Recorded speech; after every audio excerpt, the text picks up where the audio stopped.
delete that again. And here's the actual run start in 3, 2, 1, go. Coolies. Alright, for those who are just joining us, this is Middle Earth Shadow of War. I'm Hayes Rykon, and this is the 80% run. So the first thing you're going to notice straight away is we're going to go off the path. That is on purpose. A little bit rough there with my exit, but that's okay. And we're essentially skipping all of the content in this tutorial. So this is a big, like, sandboxy playground tutorial. And you spend, just a few minutes here getting used to the controls, mucking around with stealth, that kind of thing. We're just going to skip straight away. We don't mind about that. Now, you may notice the game is in French. I really want to discuss that, but I won't have time to discuss this right this second, because I have to go into a bit of detail about why we're running in French and the weirdness of this game. But for right now, we are going to get into essentially the tutorial level of the game. So, for reference, this game's tutorial actually lasts about an hour, and considering the speed run is like 3 hours, it's a long tutorial, but they kind of break it up into bits and pieces. We get a large chunk of it here, though. So right now, we're interrogating an orc, and we're going to find out where a captain is. The captain is always... This first captain is what we call a set captain. They're actually pretty rare, and that means that we know all of their attributes, all of their abilities. Even though we know everything about this captain, his health pool is a little bit variable.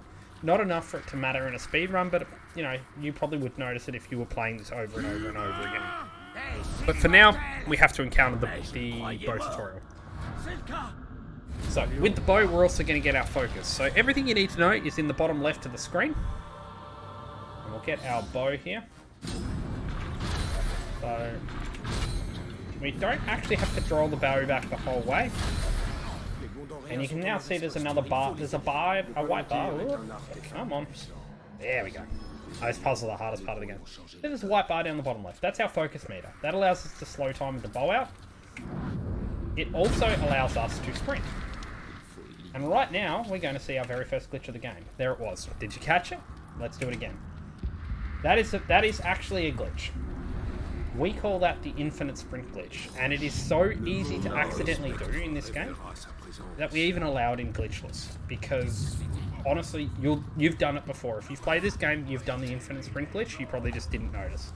It's a simply letting go of all the controls and then pressing sprint. And sometimes it will just randomly trigger. It's a mess. Anyway, this is our first captain. He's like a mini-boss.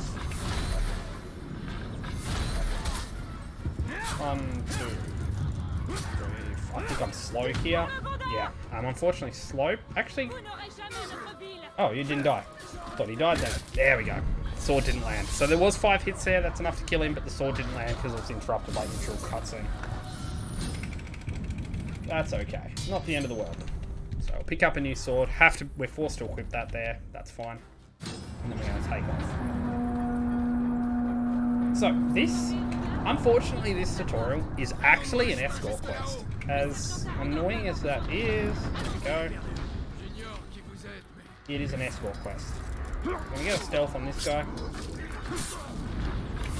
And this is sort of like capture the flag in a way. We're just here killing orcs as quickly as possible.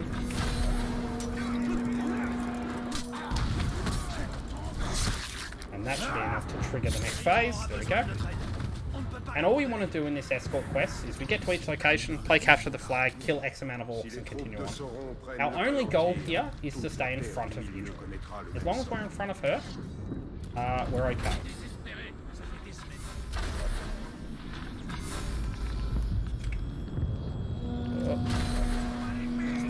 I didn't want to... So I didn't actually want to stab that archer there. The reason is that archers have a lower HP pool than sword orcs, so it's easier to kill them in this process. And again, as long as we're in front of Idril, it doesn't matter how fast or slow we're going here. If we get a certain far distance away from her, we will fail the mission. So you'll see that here. I'm actually going to take off and going to preserve a little bit of focus there with the infinite sprint glitch. And you can see here, I'm already really close to failing this mission. So I kind of know my distances enough by playing this, but we're just sort of on the edge of failing the mission. Now we're a little bit closer. The mission's, nothing's flashing red at us. But we're essentially just going as fast as the game will let us here. If we shoot this orc, that'll trigger the next section. That's a decent shot. Missed it, but that's okay. I think I might actually get a second stealth here. That's rare, but really, really good because it's nice and quick. Essentially, the second pack didn't see me.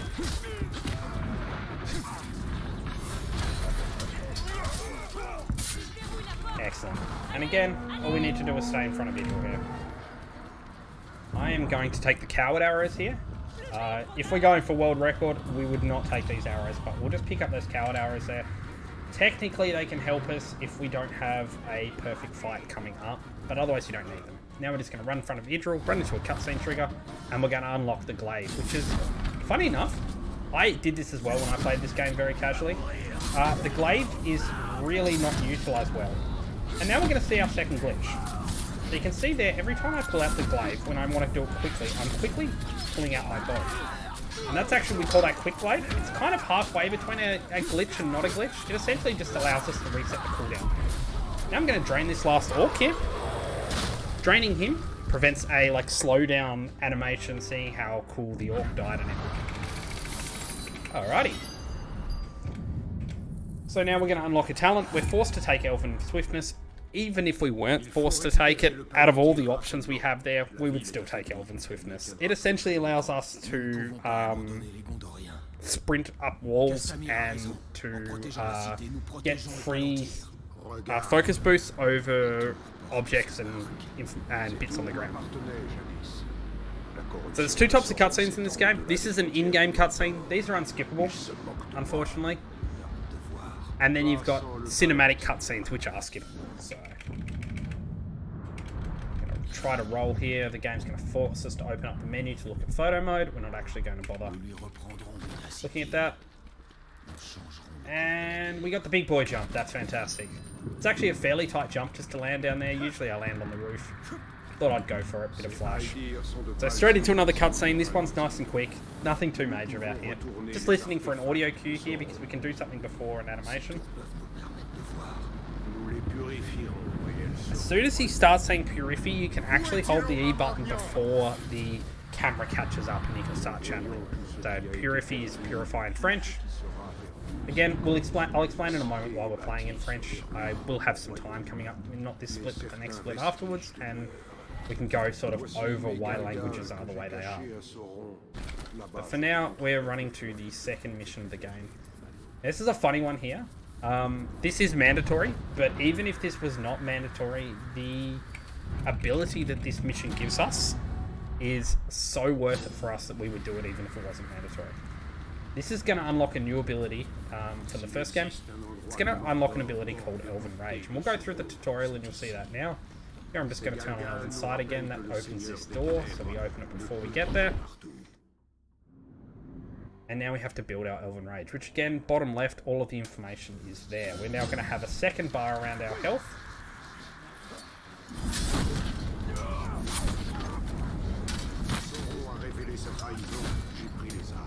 So here, we're just building up that blue bar now, and as we build up that blue bar, it's from killing orcs. Oh, I need a better cleave than this.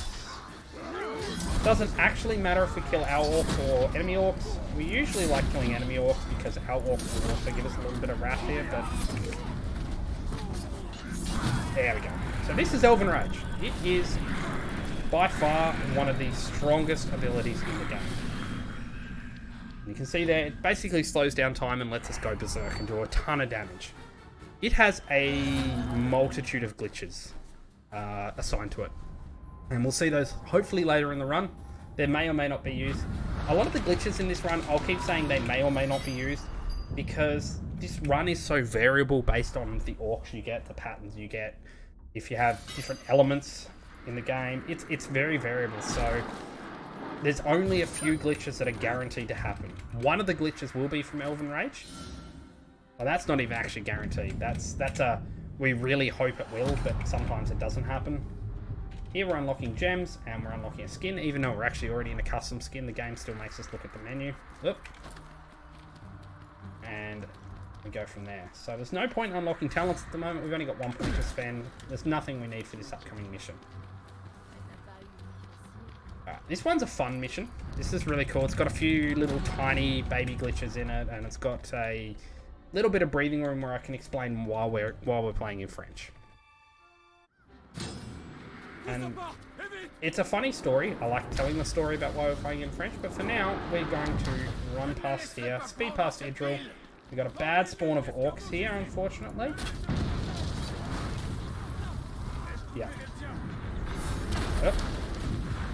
Always jarring when you go from, okay. Always jarring when you go from slow time to fast time. So Idril didn't even have time to keep up with us there. We're just so far ahead.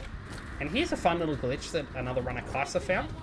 You're meant to follow Idril here and get to these siege beasts, but the actual trigger is just getting close enough to the siege beast. And then the game assumes you followed Idril and it warps you to where, for this in-game cutscene, it warps you to where it thinks you should be. Alright, so these are siege beasts. And this is the first instance of the game being very naughty and breaking its own rules. Bad jump. That's okay, not the end of the world. And what I mean about breaking its own rules is that we don't actually have the talent to ride a siege beast and take control of it yet. It is a talent, and it's very far down the game. And in fact, we don't even get it in the speedrun. But the game will give us control of the siege beast here for the point of a cinematic. When we kill at least 20 orcs, this guy spawns here. He takes 2 shots. The first shot is pretty much always guaranteed because the siege beast is looking at him. Fire that one, and then we'll fire here, and that should be enough to kill him. Oh, really? Oh my gosh, the siege beast didn't die. That is really unusual. I'm not sure what happened there, but unfortunately that's a little bit of time loss. Not the end of the world. Alright. So here, we are going to see our only use of Elven Rage for its other really obscure unknown fact, and that is it gives you a very slight movement speed increase when you're using it. It is really obscure, and in fact I've been running this for years and I didn't even know that. The movement speed is so tiny that it's barely worth it. Because we're going to take on another siege beast here, we're going to get it straight away. There we go. I only had 2 arrows, so I had to line up the shot a bit better. Take this siege beast, and it's pretty much a rinse and repeat of what happened last time. So this is where I like to explain why we're playing in French. So one of the most interesting things is that there's RNG on which language is actually better. Unfortunately, there is no way for us to know pre-run which language is better. Because the orcs have an opening line and they have a closing line they like to deliver to us, the captains and the warchiefs and all the different orcs we fight. Ooh, that was a time save shot. I wasn't expecting to actually get that. I was expecting one more shot after that. Excellent. So sometimes Spanish can be faster, sometimes French can be faster, sometimes German can be faster, and in very, very rare circumstances, English can actually be faster. But on average, French is the fastest language, coming in at about 8.1 seconds per line for orcs. Alrighty. So now we're just going to do a little bit of inventory management. First, we're going to unlock this gem slot on our armor. We're going to insert that white gem we were given earlier. That's going to give us XP. We're now going to unlock 2 talents. One is Execution, and we'll see that in a bit. And the next one is Detonate, which allows us to teleport to fires, which, as you can imagine, we don't really use it for the teleporting to a fire and making it explode. We use it for the teleport part, not the making the fire explode part. Alrighty. And then we fast travel to the second zone in the game, which happens to be my favourite zone.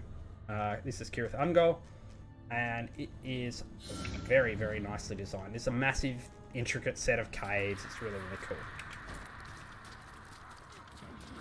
And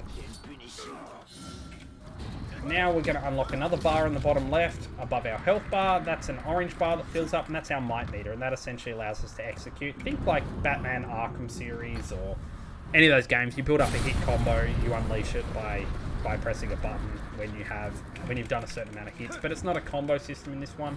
It's just you build it up over time and it stays. Later we'll take a talent that will double that, but drop it.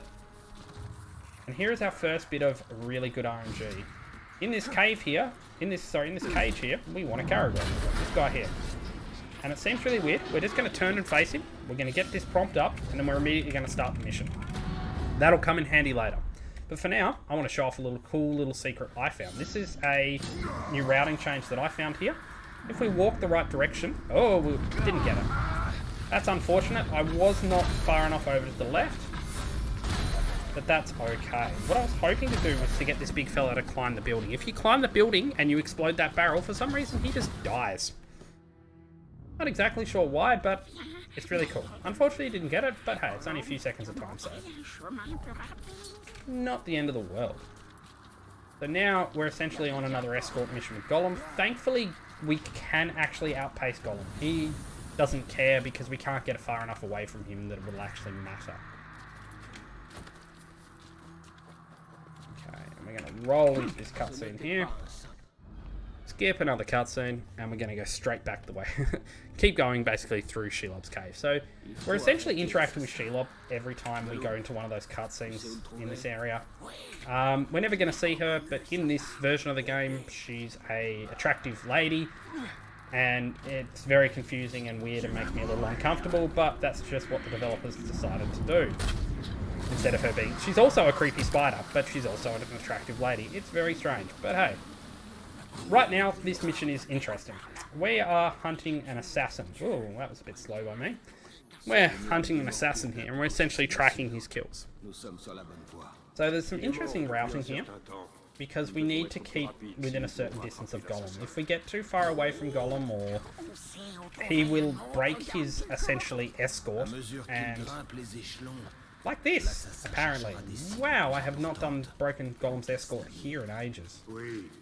Slightly too fast there, but that's okay. So, that's a great example right there of breaking Gollum's escort. And if we break Gollum's escort, we have to go back and wait for him, even though I know exactly where we're going. Yep. Overreacted there.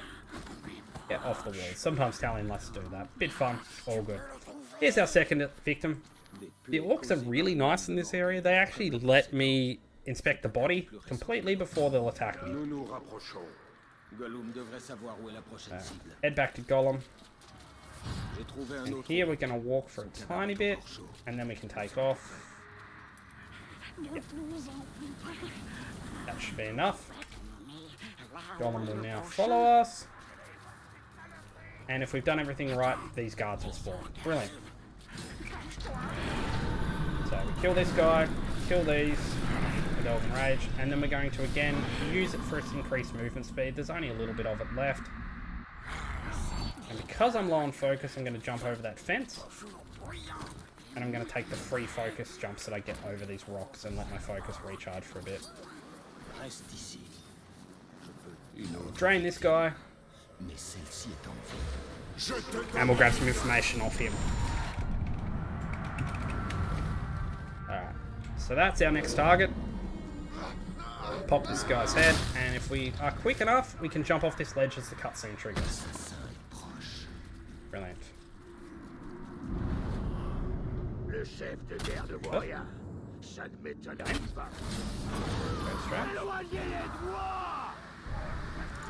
Oh no. Oh no, that's actually bad. That's right, we can compensate.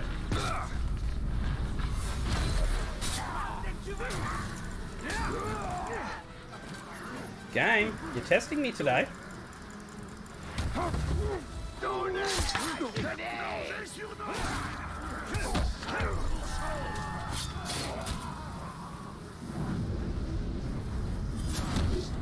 So he's enraged. That's really, really bad.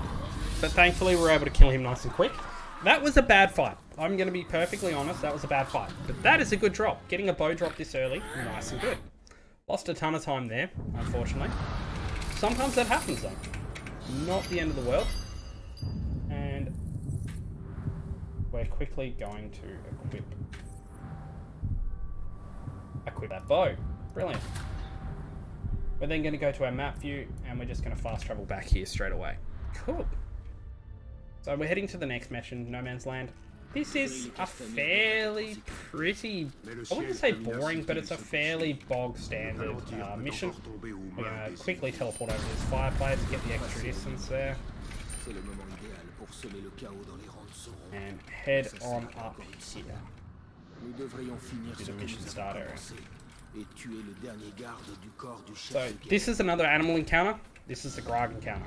Now if you remember before, I talked about the and a treasure orc encounter. The two encounters at once makes the game a little bit foggy for a while. Weird little probably visual glitch. Doesn't really matter, not the end of the world. Now if you remember before, we talked about needing to see that Caragor before to trigger that event.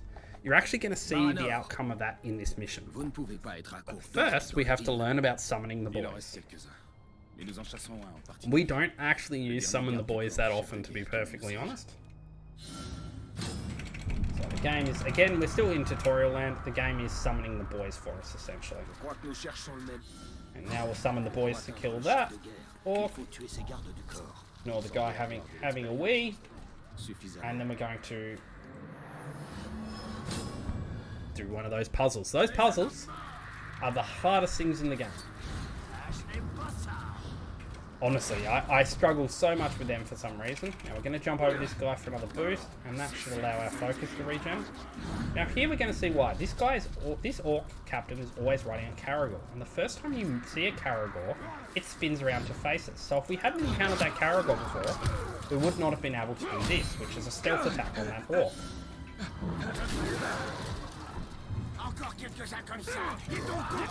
Okay.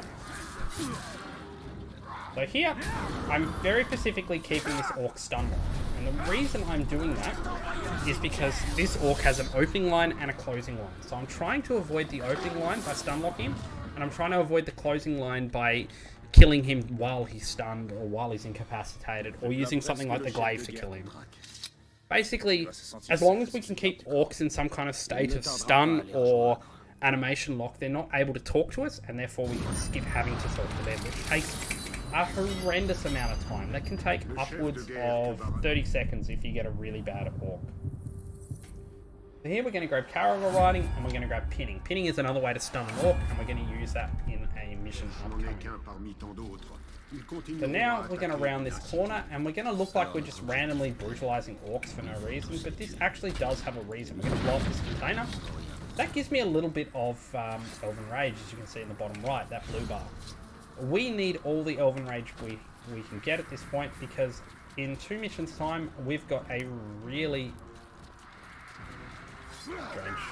strange little bump there. We've got a really nasty mission coming up that if we don't have Elven Rage for, we can lose almost 2 minutes to the fight. So, really want to be abusing Elven Rage. But for now, we're going into our first stealth style mission, where we can't be detected by orcs. So this one's not detection, this one's an alarm. So this one's one of the better stealth ones. There are 2 different types of stealth. You cannot be detected, and you cannot set off an alarm. Setting off an alarm is no problems at all. That's really easy. Setting off being detected is actually really bad in this game. And we'll explain why when we get there to one of those missions later in the game. But for now, we have some really cool routing that we do here, just to kind of kill all of the orcs in a very quick time. Our goal at the moment is to take down all of the orcs on these all of these archer orcs that are overlooking this fight that's going to happen before it starts. That's really good positioning for this orc. That's one of the fastest kills you can get.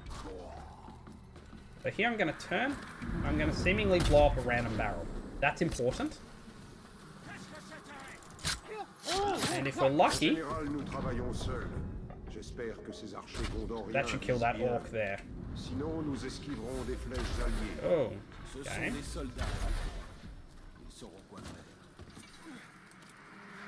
Okay. Unfortunately, you get to see my arthritis in a little bit on this one. Oh, that's why I picked up the extra arrow. So I have pretty bad arthritis in my right hand. I actually switch my DPI on the fly with my mouse to try to combat that, but I do get the shakes occasionally when doing archery. So I do apologise in advance, but unfortunately it's just something we're going to have to do. Put up with. We got bad RNG here. This guy did not die. And I don't have a good shot on him. That's okay. Means we're going to be 1 arrow down when it comes to the next section, but there's nothing I can do about that, unfortunately. It's far too long to actually go over and physically stab him. It takes too long to do that, so instead we're going to climb this tower. Where are you? Oh, you're lying on the ground. There we go.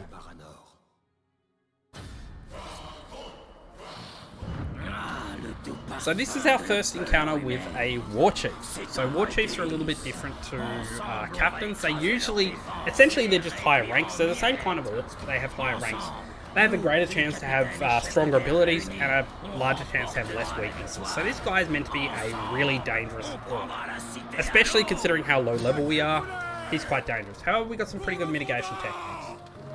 So what we're first going to do here, this is very sequenced. We're going to blow this up. Blow this up, jump down on this barrel. If I've done this correctly, I should shoot this guy in the leg, which stuns him. Oh, Thrak dying there is not part of the plan, but that's okay. And that should stun him long enough for us to get to him, which means he can't yet deliver his opening line to us. Again, we're just going to keep stunning him, and we're going to try to keep this orc stunned for as long as possible. Do that again. Not enough HP to bother going for a blaze strat. That's a kill move, so that'll kill him. And we were able to engage this Warchief without getting his lines at all, which is really, really good RNG. I don't actually need that armor at all, but I'll pull it anyway, because I'm just standing here. Oh, and we got a red gem. That's fantastic RNG. So we're going to go into our inventory. That slot we opened up before, and we're going to stick a red gem in there. Red gem just increases our damage. So just flat damage. Really nice little boost.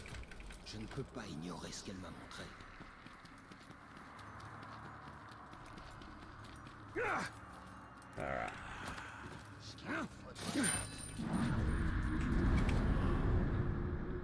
A little bit too early there with the bow pull, but that's okay.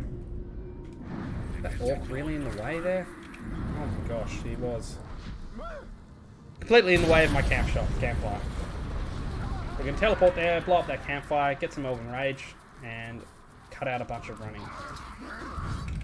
Alrighty. Now it's time for Trader's Gate. This used to be one of the worst missions in the game. Thankfully, we have some techniques now to mitigate that. So we're going to start off here by running towards this spider's nest. Golem will force us to shoot this. It's actually, we can't even target it until Golem points it out, but thankfully I can teleport away and we don't actually have to see the spiders crawling out of it, because we cull them out of range essentially. Now here we're going to run to the right, and this is a fun little technique that I came up with doing this. We're meant to walk this guy through this entire fortress, and it's really slow and boring, and he stops and talks to all these orcs. It's a real hassle. If we peg him with an arrow, he realizes that we're here, and he no longer, shoutouts to that really awkward archer who just did not see me.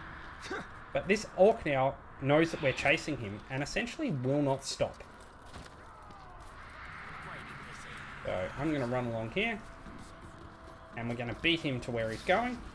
We're going to summon the boys. This is pretty much the only time we use it. And we're going to kill all these guys before the messenger gets here. Now it's really important here that we kill all of these orcs. Oh.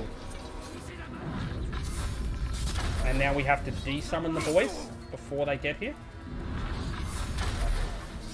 And, oh, positioning is a little off here, but hopefully we'll still be able to do it. We're actually going to change the difficulty to brutal. The reason why we're changing it to brutal is because brutal is a weird difficulty. It increases orc damage and orc speed a lot, but it also increases our damage relatively. It's way too risky to actually run on speedrunners, but Elven Rage doesn't correctly calculate the brutal damage, and it does so much more damage than it is meant to. So, this guy used to be a wall. This used to take us like 2 extra minutes before we routed in the Elven Rage and the brutal change here. Now, if I'm not in too bad of a position here, I can immediately activate Elven Rage, run over here, execute the guy, Execute him again because I have the raid for it. And if I've done everything right, he should break. Unfortunately, this Caragor is here. This is really bad.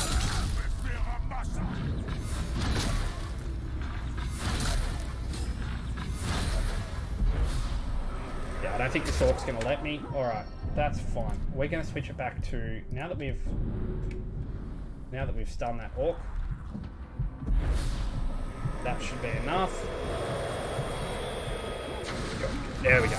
Not perfect, but that's pretty much how the fight goes. We avoided his opening lines. We instantly basically downed him. The only problem was that Caragor got there a bit early, and that was a side effect of me taking too long to desummon the boys. The Caragor aggroed onto the boys. We usually have to fight that Caragor anyway, but it's normally after this fight, not during. Sure. So he's down. Nazgul talk to us. They're getting a bit angry. That's okay. Alright, so we're going to do something really interesting here. First, we're going to have to be forced to equip this legendary hood. And then we're actually going to see our first abuse of the Nemesis system. What we're going to do is we're going to come into the army. And I'm going to come over to this last Warchief. And I'm just going to spam on him for a couple of seconds. That seems really weird. And trust me, it is really weird. It does have a purpose though. What I'm trying to do is I'm trying to get the game to think, because I haven't encountered a single Warchief that I haven't, or Captain that I haven't killed in this area, I don't have any Nemesis score with anyone else. I'm trying to tell the game that I want that guy to be my Nemesis. So the next time I come back to this zone, he'll be promoted to Overlord. And if that one Warchief is promoted to Overlord, there is no Warchiefs that fill his position, and I get a Warchief-less siege later on. Oh, why do you do this, Talion? Alright, while we're in the air, we're just going to unlock Grog Riding, and we're going to unlock Call Mount. Sometimes Talion likes to stick on surfaces. It's really strange. We still don't really understand how Talion climbing physics works. Sometimes he just, even though we take the same path over and over, sometimes he just likes to stick on walls. It's a bit strange. This is the arena. This is a really cool set of missions, and again, I'm flying through here, I know, but this is just how the early game goes. We have to fight a series of orcs over and over again, and we're gonna see in this, we're gonna see our first incredibly insane glitch. Not with this orc though. Oh, is he dazed? That is really good RNG. Yeah, I got some good RNG now. So here, I'm actually gonna finish him with the. No, he died to the fire. Brilliant. That's unlikely. Normally I have to finish him with the bow there. I don't want to finish him with my sword because that orc has a guaranteed closing line. If I finish him with my bow or with my sword or an execution, he will instead deliver his closing line, which is long and slow. Now, because we're running on easy here, ooh, spear guy. I may not be able to show it off here. This is all RNG. I might actually, yeah. I can stealth, even though this guy's coming out specifically to fight me, because I'm running on easy again, I can get a stealth attack on this orc. And again, we just want to... Again. I was hoping that execution would go to the captain, but it decided to choose a random orc to fight. Okay. The game's being a little bit pedantic here, so let's just... use our glaive here to finish him. Make sure we don't get a closing line. He'll die. He dropped bombs as he died, so I need to roll straight away, otherwise I'm going to explode. That guy's meant to spawn on the other side of the map. That's never happened before. But that's okay. This is an opening line. This is the first one we've actually seen. We have no control. There is nothing we can do, and we just have to wait for orcs to talk. Hence why we want to avoid them at all costs. They take an absolute ton of time. Now I'm on 1 HP. Yep, that happened. Unfortunately, he was just on a bomb and I just ran over it. Got 1 HP'd and then fell down. That's no problems at all. On easy, we get 2 of those before we actually fail. For each mission. So, one nice thing about this is I no longer have to just keep stunning this orc because he's now given me his opening line, so I don't need to continually stun him. Now I need to get into a position here. From the Ruiners. Alrighty. So, we are going to go get ourselves a mount. One arrow left, need to make sure that's a headshot.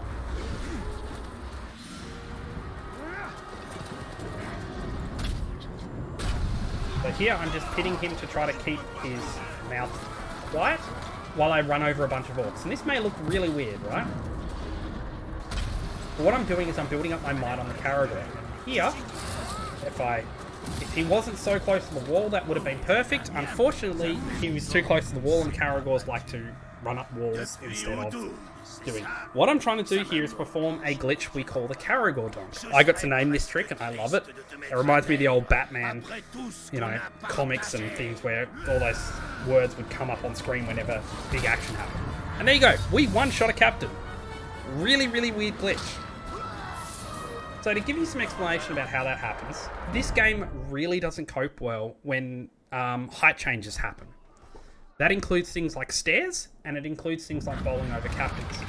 For a brief moment when you run over a captain, the game treats that captain as if it's a regular orc. If you press your execute during that window, the game will execute a captain as if it's a regular orc, and that's an insta-kill for a regular orc. So essentially, we can cheese the vast majority of captains. Now, I say the vast majority because there's RNG involved in that. In every single glitch we have, there is RNG involved. There is literally only one glitch. There's actually no glitches in the game, I believe, that has 100% foolproof method. And the reason why it's not foolproof is because we need to be able to knock down the captains. So any Olog, those big tanky, I think they're trolls.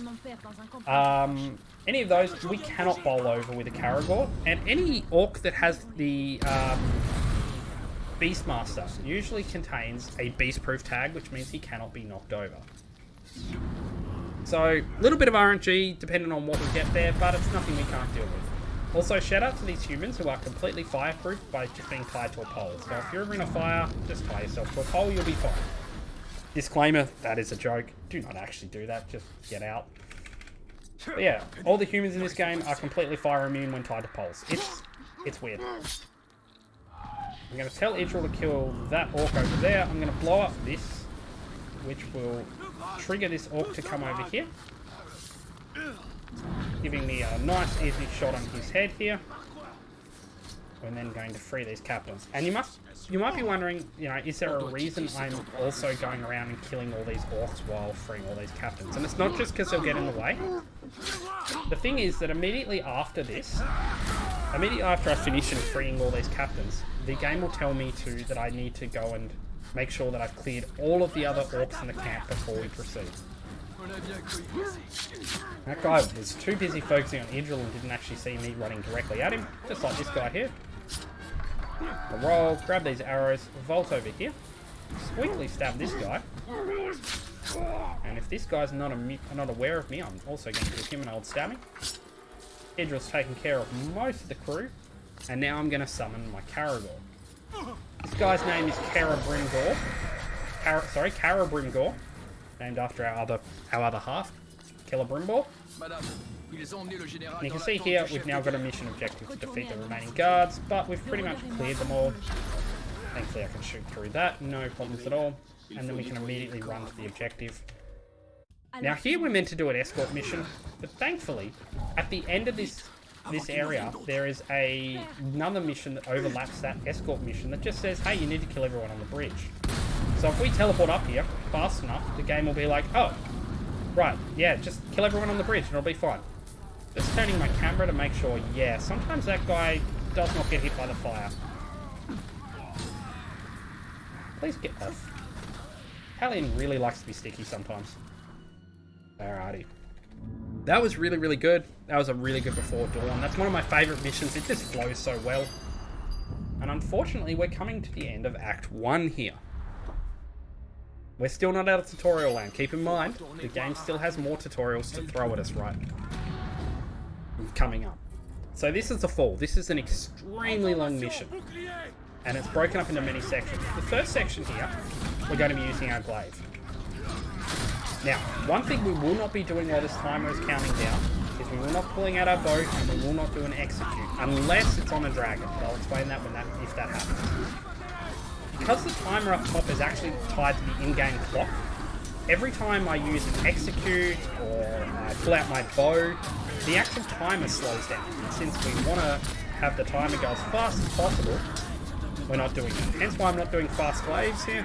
I'm just cleaving as best as possible. This is not great, but we have plenty of time left over here, so as long as I eventually kill these orcs, that's really annoying actually, because that dragon just took a bunch of kills. Yes, there's a dragon flying around. I will look at it in a moment, but I need to focus on my Elven Rage first. That's way more important. Once I have my Elven Rage, then we'll see if we have time for the dragon. Okay, Elven Rage successful. Next step I want to do is I have to at least look at the dragon to get the window. So remember the BCRE prompt that comes up after each time? We want to make sure we see that for the dragon. There it is there. We need that so it doesn't interfere later with the mission. Is it going to land today? We're running pretty close on time here. So I'll give this dragon a few more seconds. There we go. When it opens its mouth, we can execute it. This does freeze the timer up the top, as you said. However, dragons have a very good chance to drop a tier 2 gem, and 2 out of 3 of the gems are very useful for us, so we'll take the risk here. And it dropped the 1 gem we didn't need, unfortunately, but that's okay. Not the end of the world. Oh, I was trying to get on my Caragor, but the game wanted me to pull that gem instead. And the final thing we need to do before the timer, this one's really easy, is just get enough might to perform a Caragor bomb. And we still have time remaining, so look at that. Now I like to stand up here, mainly because this Caragor looks absolutely silly when they're perched on a little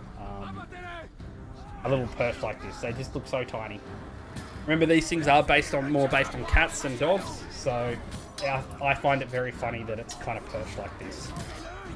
Anyway, once the timer rolls down,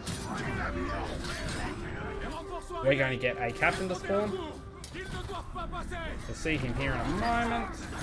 There it is. And we're going to start running towards it. And now, as we do, we're going to pull out our bow so it can't talk to us. We're going to shoot it in the foot.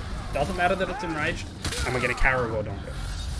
So again, avoiding those opening lines and getting this done.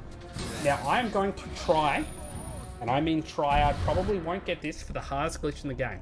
We call it the high ground, and doing it on Nazgul is nearly impossible. Oh, but first, apparently, I have to really importantly equip this rare gear. So, we need to be standing on a very specific set of stairs. Oh, these Nazgul are being mean today. No, I'm not going to get it from this position, unfortunately, but I need to not waste this Elven Rage. That's okay. We've still got huge damage to the Nazgul. 3.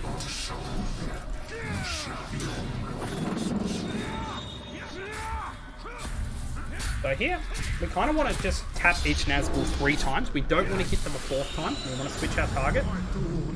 Because the Nazgul on the 4th hit will actually do an animation which is really long. We're eventually going to see that because I'm going to be down to 1 Nazgul. Sometimes the Nazgul like to do that as well, which is really annoying. 2, 3. 1, 2, 3. And we want to focus down this one. Thankfully, an execute resets that timer. And once they're broken, we can just press the execute button and that'll get rid of the Nazgul straight away. 2, 3. Oh, that was 4 apparently, so that was the animation we're trying to avoid.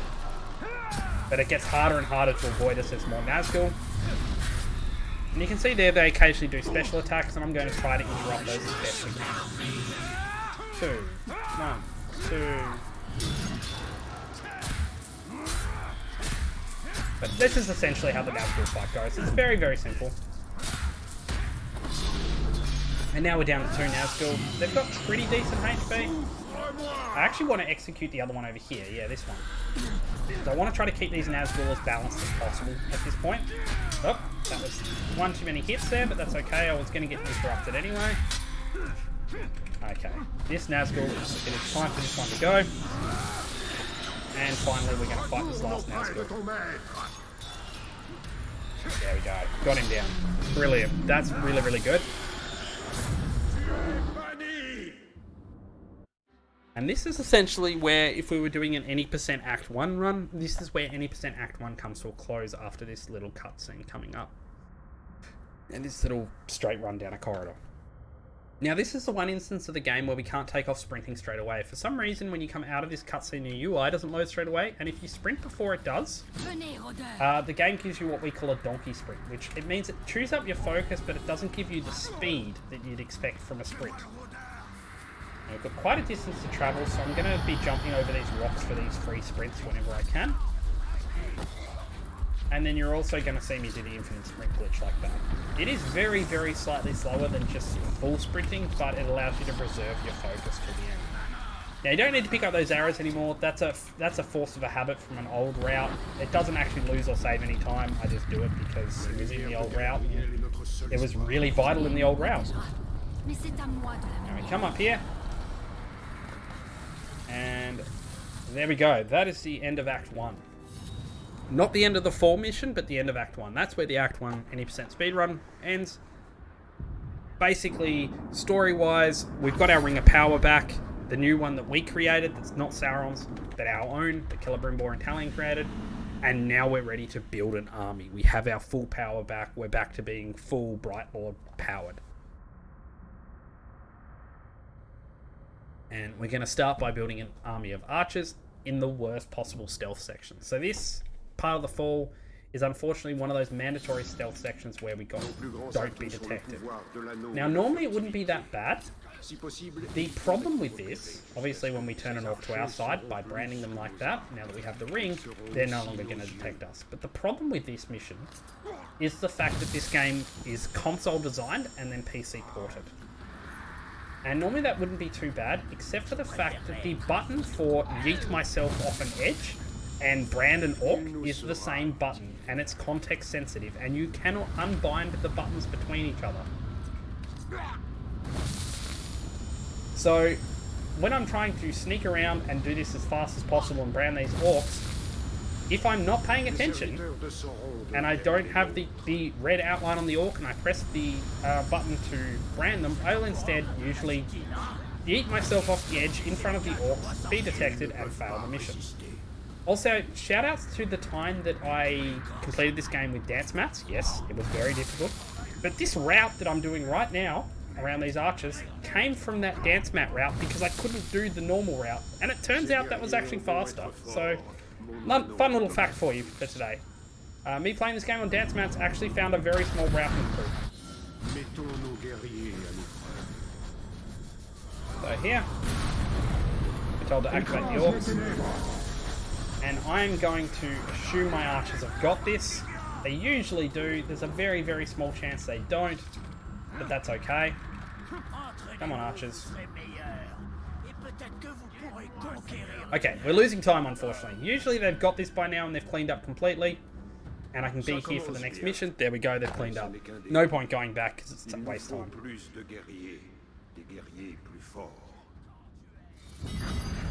Alright, so there's the fall done.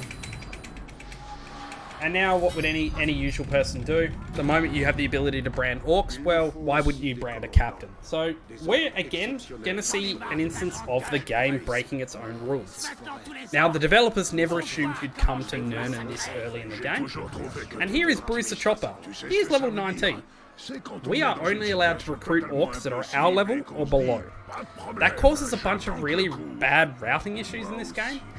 Thankfully, we now have a glitch for that. But the game will let us recruit Bruce, even though he is much higher level than us, and we should have to shame him, which means bring him down to our level.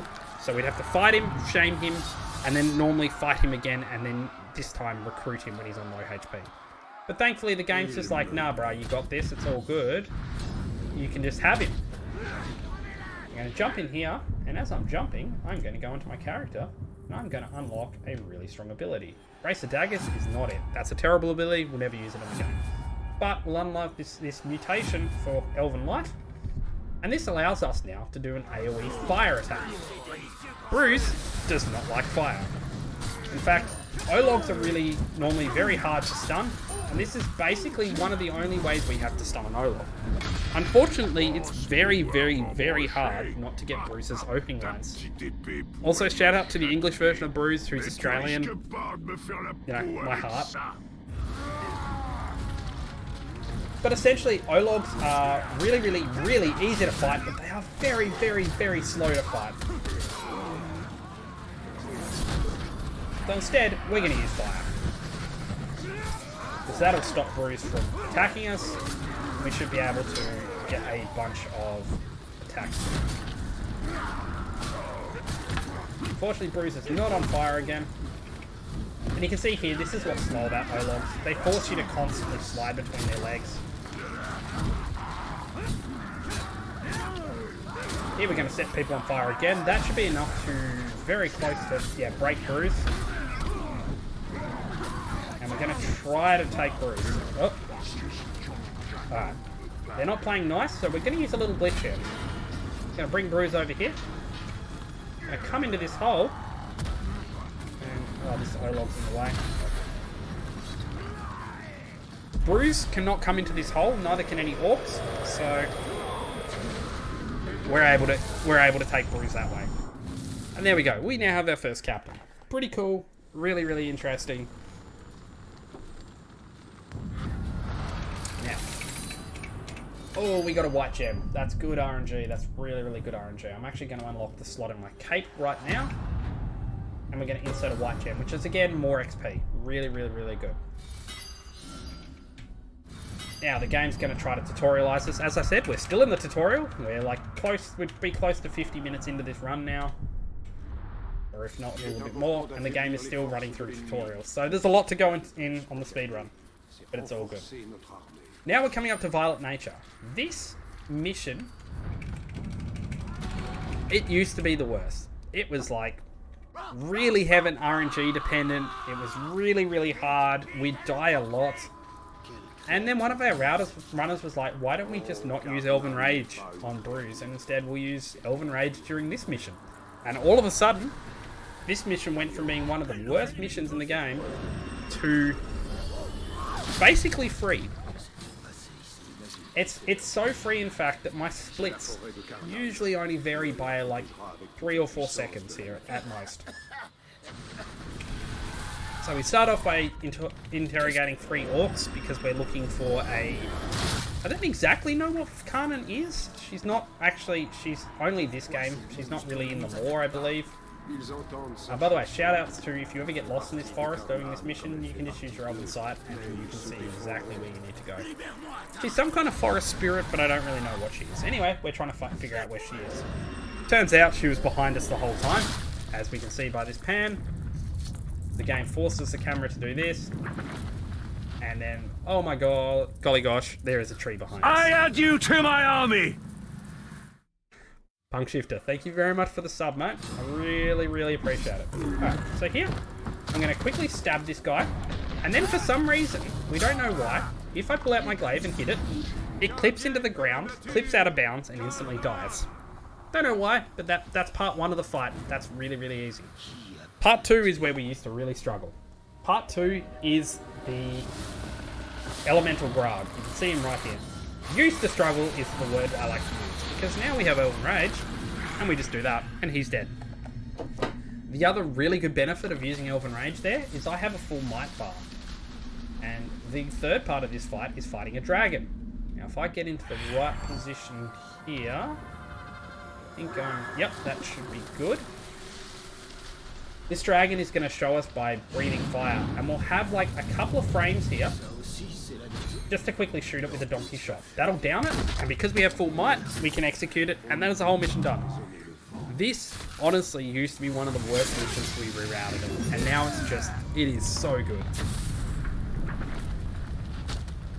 It is absolutely fantastic. Wow, losing more than 4 seconds here. That's really bad. But, that's okay. Okay, and now we come to what is originally one of the worst RNG sections of the game. Thankfully, however, that's all changed. Oh, we have an orc right near where we need to go. That is brilliant.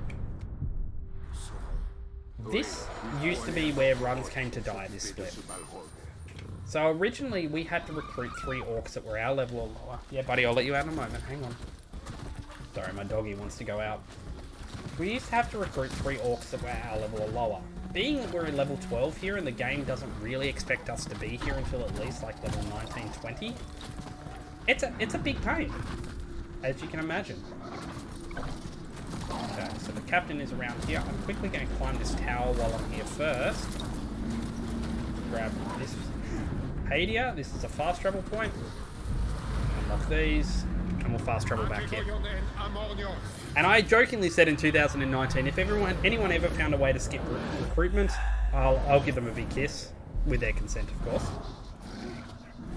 And now I owe 2 people a kiss, because not 1 skip, but 2 skips were actually found. My golly gosh, where is this captain? Ah, it's a blue one. Cet orc veut nous piéger. Allons récompenser sa fourberie.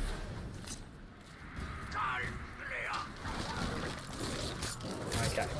Unfortunately, he's a bit high level, but that's okay. Not the end of the world. So what we're going to have to do is we're going to have to fight this guy first. Okay, so he's a mad orc. These are my favourite orcs. They don't actually speak any kind of sense. They're kind of illogical, but they're so much fun.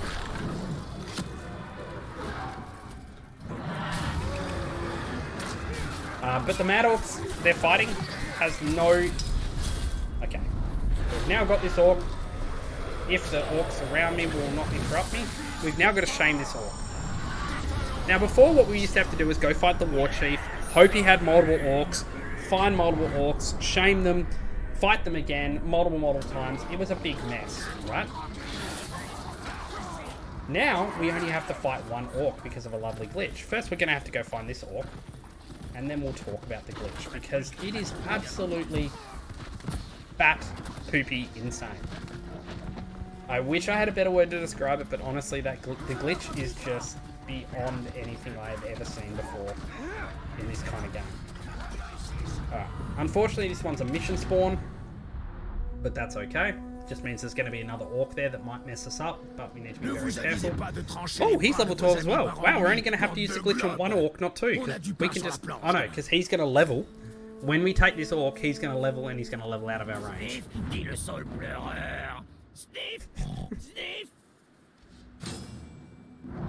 I add you to my army!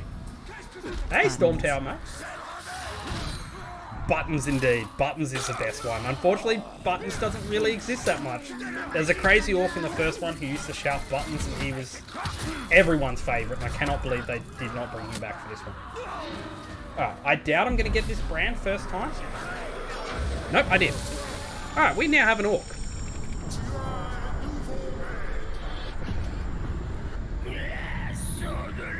Moon buckets, close. Alright, so we're going to tell him to run away.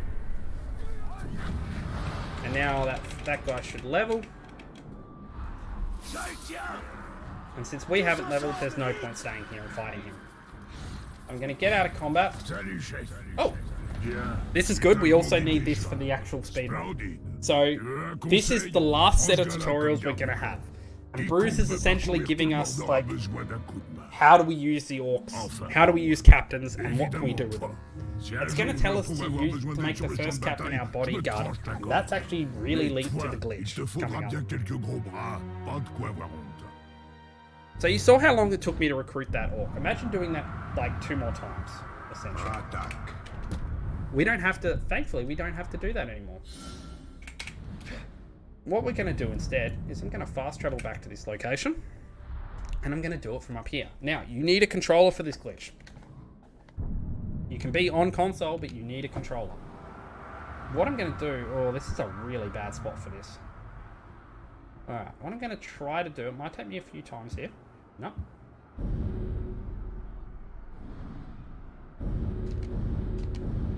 Now, it might look a bit arbitrary here, but I'm going to focus up.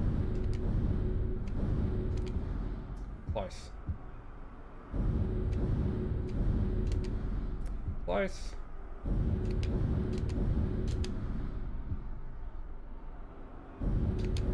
That's what happens when you're out of practice with a glitch. This is not only frame perfect, but it's sub-frame perfect. And I'll explain what that means in a second.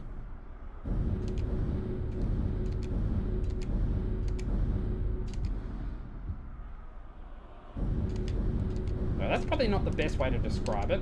No, we'll get this because this is still faster than what I just did. It's just a really bad position, unfortunately. Thought I had it there. No problems. Nope. This is the hardest trick in our arsenal, by the way. This is not an easy trick. There we go. What I essentially did there is I essentially gave an order to an orc that wasn't mine. This guy here. He's in a really bad position too, but I don't have a choice in that. So now I own a second orc. And what I'm going to do is I'm going to make this guy our bodyguard, and then we're going to work off him. I really hate doing the downwards version of this glitch. It's really, really hard. What I'm trying to do here... Oh, I've got a first try. There we go. Brilliant. What I was trying to do there is bring up the command menu, but let my controller slide to another orc, and essentially give another orc that is not my orc the command to become my bodyguard. The game gets really, really confused and just goes, well, I guess I'll make that orc yours because you need a bodyguard. And that basically skipped the entire recruiting phase. It doesn't really make, like, if I had perfect recruiting RNG, that would be faster than what I did, even if I got that glitch much quicker. However, it makes it so we don't have to bin like 90% of our runs now. We can basically do that fairly consistently, and it's very, very quick. We do lose a few minutes coming up in a split, but for now, we gain a ton of time. We still have to wait, unfortunately, for Bruce to give us these 3 points about what we can do about captains. This one, go kill that guy. Yeah, you're never going to do it, so it's okay, buddy. And finally, we've got to wait for Bruce one more time. But thankfully, we're running to a mission. Bruce will only spawn if we're on the ground as well. If we're on a Caragor, Bruce won't come along, so that's why we are running across the ground. So now Bruce is finally telling us the last thing we can do with captains, which is send that to be a spy on the Warchief or the Overlord. And to do that, we need to put them in the fighting pits. We'll actually see the fighting pits coming up later. But for now, we're just going to tell an orc to do it, and then we're never going to actually go do the mission, so it's fine. I'll have a go, I promise, Bruce. Thank you, mate. Alright, so we're going to grab that same orc, and we're just going to say, hey, go be a Warchief spy. And we'll be like, yep, I need to go fight the pits. And that's it. We are now free to do the next mission. We now have 3 orcs. We've done all of Bruce's tutorial. Oh, random orc encounter.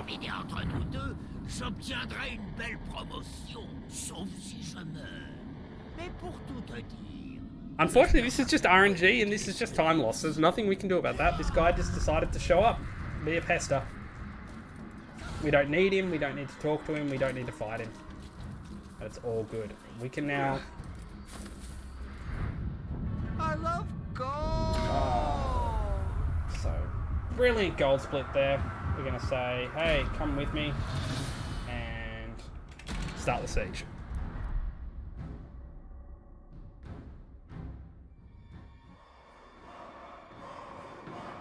So this is our first siege. We're actually going to lose some time on this split. So we gained a bunch of time on the Orcs Are Not Friends But Food split. Essentially our recruitment split. But we're going to lose a bunch of time because the old route used to go and fight the first Warchief. Because you can fight Warchiefs individually before you get to a siege. This siege always has 2 Warchiefs, but if you fight them individually, you can get rid of them. So this siege will always have 2 Warchiefs now. And we have to fight both of them. So we will lose a little time over my last split, but we'll still overall be in a much better position.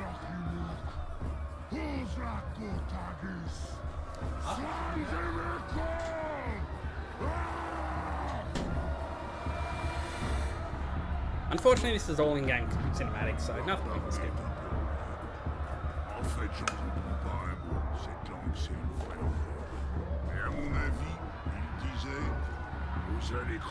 Alright, So this is essentially the tutorial siege for lack of better words. However, again, because we are so low level, we can actually die. I've actually died in this siege a couple of times. It is really rough. Again, the game expects us to be about level 20, have a bunch of gear and weapons and all that jazz by now. And usually they expect you to bring in a bunch of orcs and all the fun things, which I don't have either. And unfortunately, one of the downsides of the glitch that I just used is we do not get the experience from fighting orcs. We used to come into this siege at level 13, or most of the time level 14. Now we're coming in at level 12.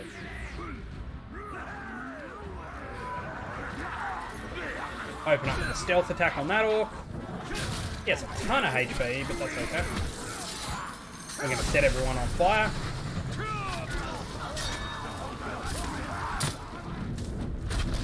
Please.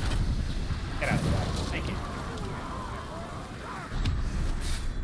So we're targeting the one with the crown because he is the war chief of this area.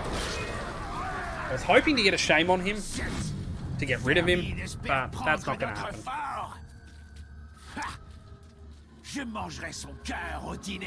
Again, these are opening lines. I was actually expecting his other orcs to also give me an opening line here.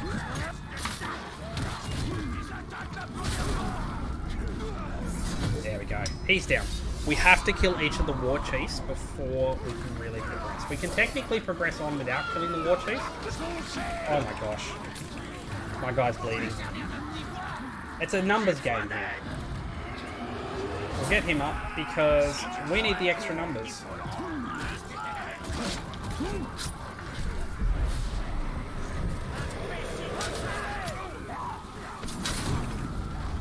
Alright.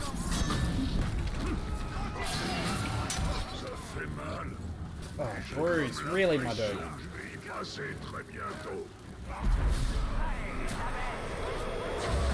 Okay, we're going to get the shame on this guy. I was trying to actually pick Bruce up then, but that's okay. We'll get the shame on this guy, get him out of here. And hopefully he'll come a bit later into the game. We might see him again a bit later. If we do, that'll be good RNG because he'll be nice and low.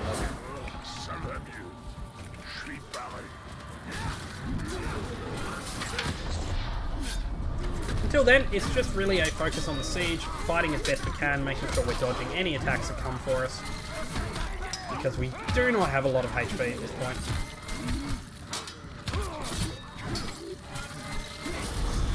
And he's down. Cool.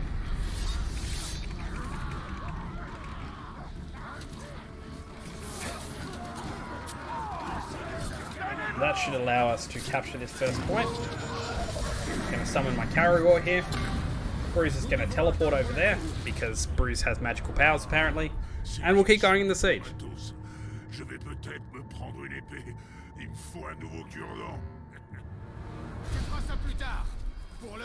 Alright, Karagor's just having... Karabrimgor is just having a bit of a nap. And we're going to grab him and we're going to go and perform. If we're lucky, we'll have... Oh no. Oh no, it might be okay. Yeah, unfortunately he's an Olog. And he has no other followers, so the Karagor is essentially useless. And the big problem with Ologs, again, we cannot really prevent their opening line. And as you can see, it wastes a ton of time. Awesome, dude. So if I get the option to shame this orc, I'm not actually going to shame him at all.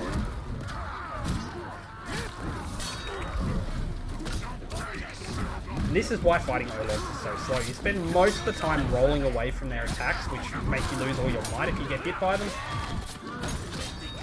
instead of actually legitimately fighting them. And then you have other orcs that will interrupt you. It's a mess.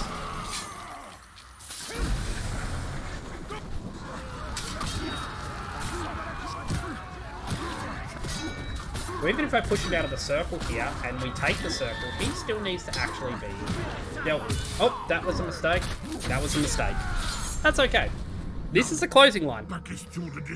And because he was a tank, which I did notice, but I just didn't pay attention to because I was too busy talking, he most likely, not all tanks, but most of them have this ability called Death Defying, which allows them to get up from death once, which means we have to fight him again.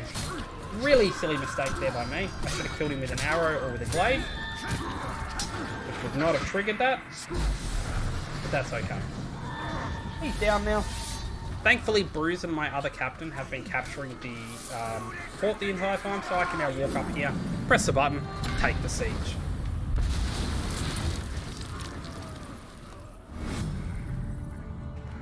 J'adore conquérir des forts.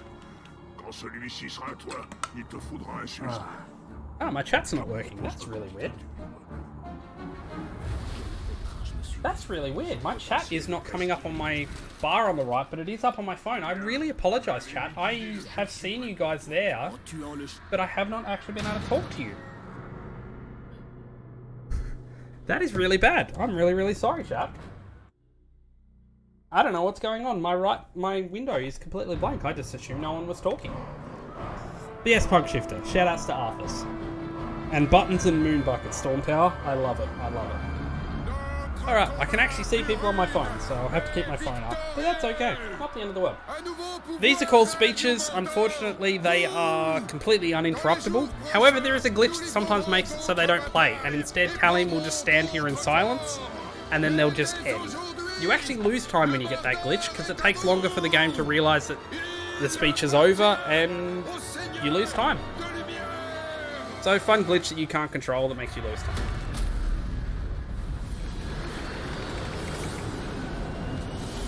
Okay, there's my split. So we're about 3 minutes ahead of my PB, which is pretty good, considering I screwed up hide by email glitch a lot, and I was pretty slow overall. Now we have to promote someone from Overlord. Unfortunately, the game will... I just want to promote him. The game will not actually let us promote Bruce. On my first playthrough, I spent so long trying to promote Bruce, and the game just does not let you. There's a legitimate story reason to that, but unfortunately you just can't do it. Alright, and now we're going to go into our inventory. We're going to do a little bit of inventory management, not much here. Alright, nice and good. And what we also need to do, I knew there was one more thing I needed to do, but that's okay. We need to go, hey, you're not gonna let me do that. We'll switch you around. What we're actually doing here is I'm actually packing up the orcs into my pocket. Now that sounds a bit strange, but I'll explain why I'm doing that in a sec. Essentially, the game doesn't know what to do in the next split. If you don't have any orcs in your party, it expects you to have at least one orc. You should have an orc. One of them was promoted to the Overlord, by the way, so he won't be around.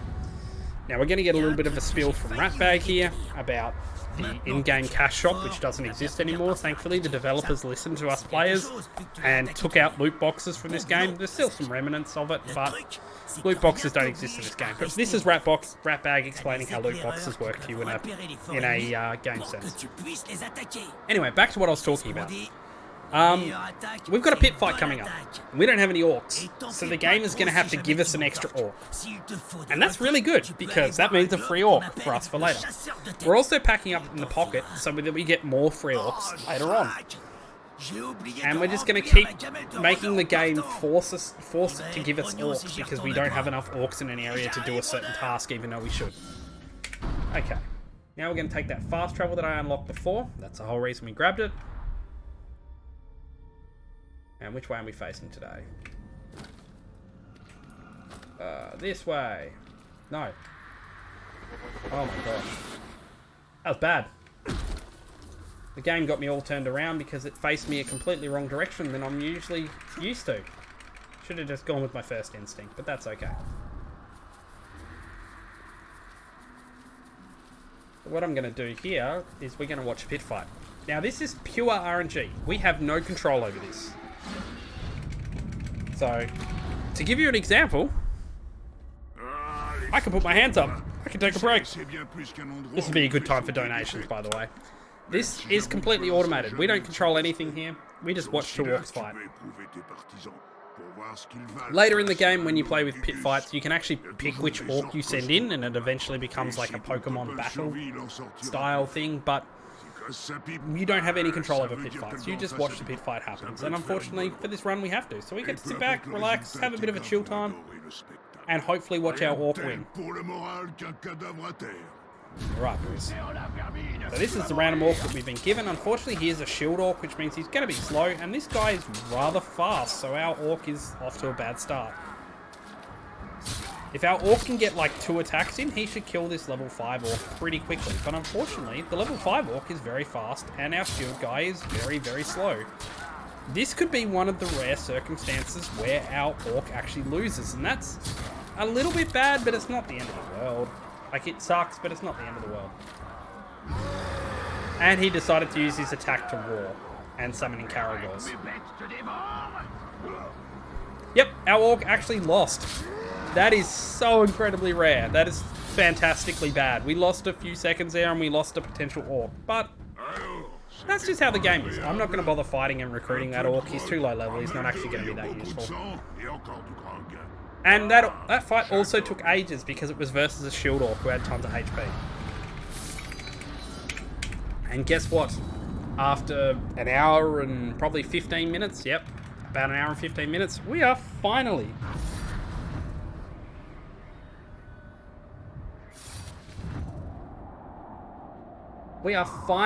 out of the tutorial. And we are finally free to go.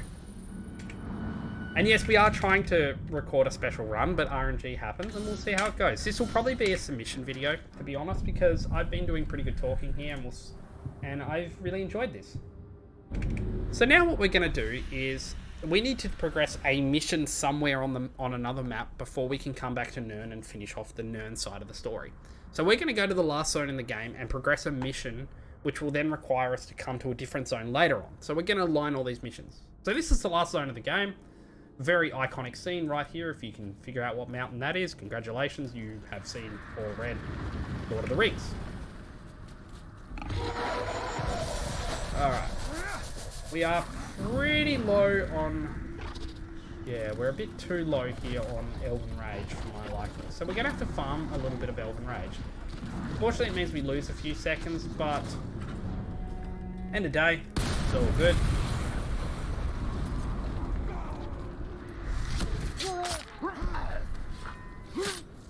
We're just killing a bunch of orcs here for Elven Rage. Again, this would be, you know, a fantastic time for donations, but hey.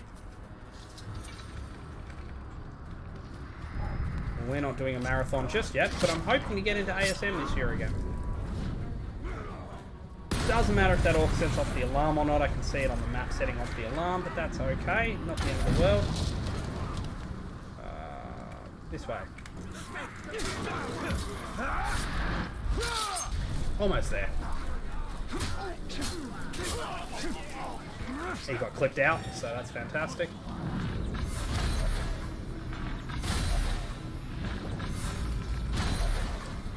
Almost there. Caragor died, unfortunately, or he's gone for a nap, as I like to say to my chat, to make sure that he didn't actually know he passed away, but that's okay.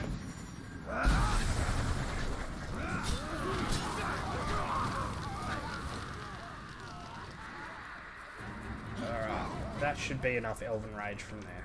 In fact, I might just sneak through here and stab this one last guy.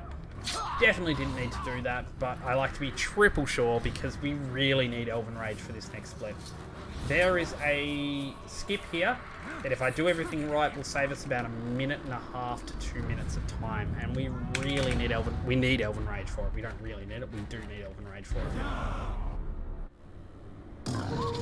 Gonna grab Caragor. See, he's perfectly fine. This is definitely not a completely different Caragor that I just summoned. This is definitely our Caragor that is 100% fine.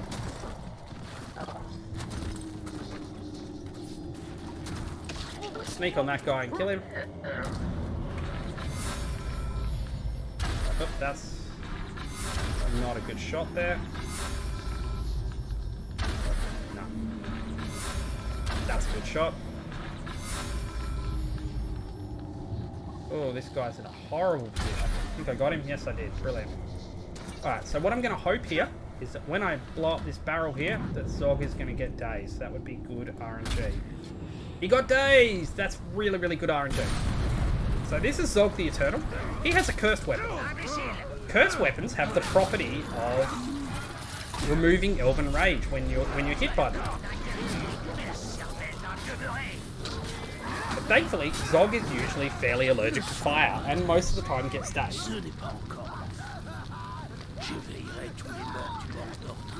This is Zog's closing line. He has to give this to us. If we do not get this line, we can actually kill Zog with a Caragor Donk, but if we do not get this line, the game completely socks off. So we have to get this line from Zog. And that's okay. Thankfully now, we've just got to kill the rest of his followers. Nice and quick. Where's the last guy? Oh, I activated camera mode. And we have our Elven Rage, which means we get to do the skip. This is going to be so cool. This is my favourite skip in the game. It is so cool. I need some arrows. So, this is the Balrog. We're normally not meant to be able to damage him at all. However, if we time this right, just as he goes to stand back up here, we can use Elven Rage. Come on, go. There we go. And you can see his health is actually moving. That is not meant to happen. That is a weird glitch, and it really messes up this fight. So what's going to happen is this fight is meant to be done in 3 phases. Phase 1, Phase 2, and Phase 3. Right now we're in Phase 1, where we just have to be pelting the Balrog with arrows to annoy us whenever it's beating on Carnan. That's Carnan, by the way. She's back in her Grog form at this time on our side. And we're essentially just waiting. Phase 2 is you meant to be riding Carnan. Don't take that in a bad way. And basically piloting the Grog like a rock and sock'em robot and playing Punch Out with the Balrog here. However, the glitch we just did meant that we damaged all of the Balrog's health. You're meant to do the damage to the Balrog in the second phase, in the rock and sock'em robot phase.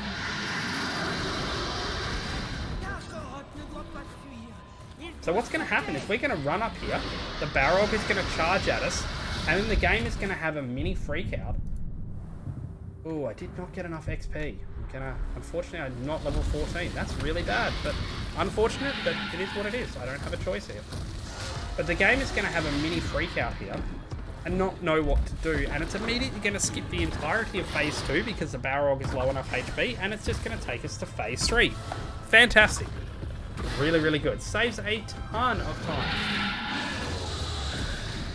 So we'll see here, Phase 2 is meant to start. I'm going to punch the Balrog once. And there we go. Phase 3. This is meant to be the killing phase.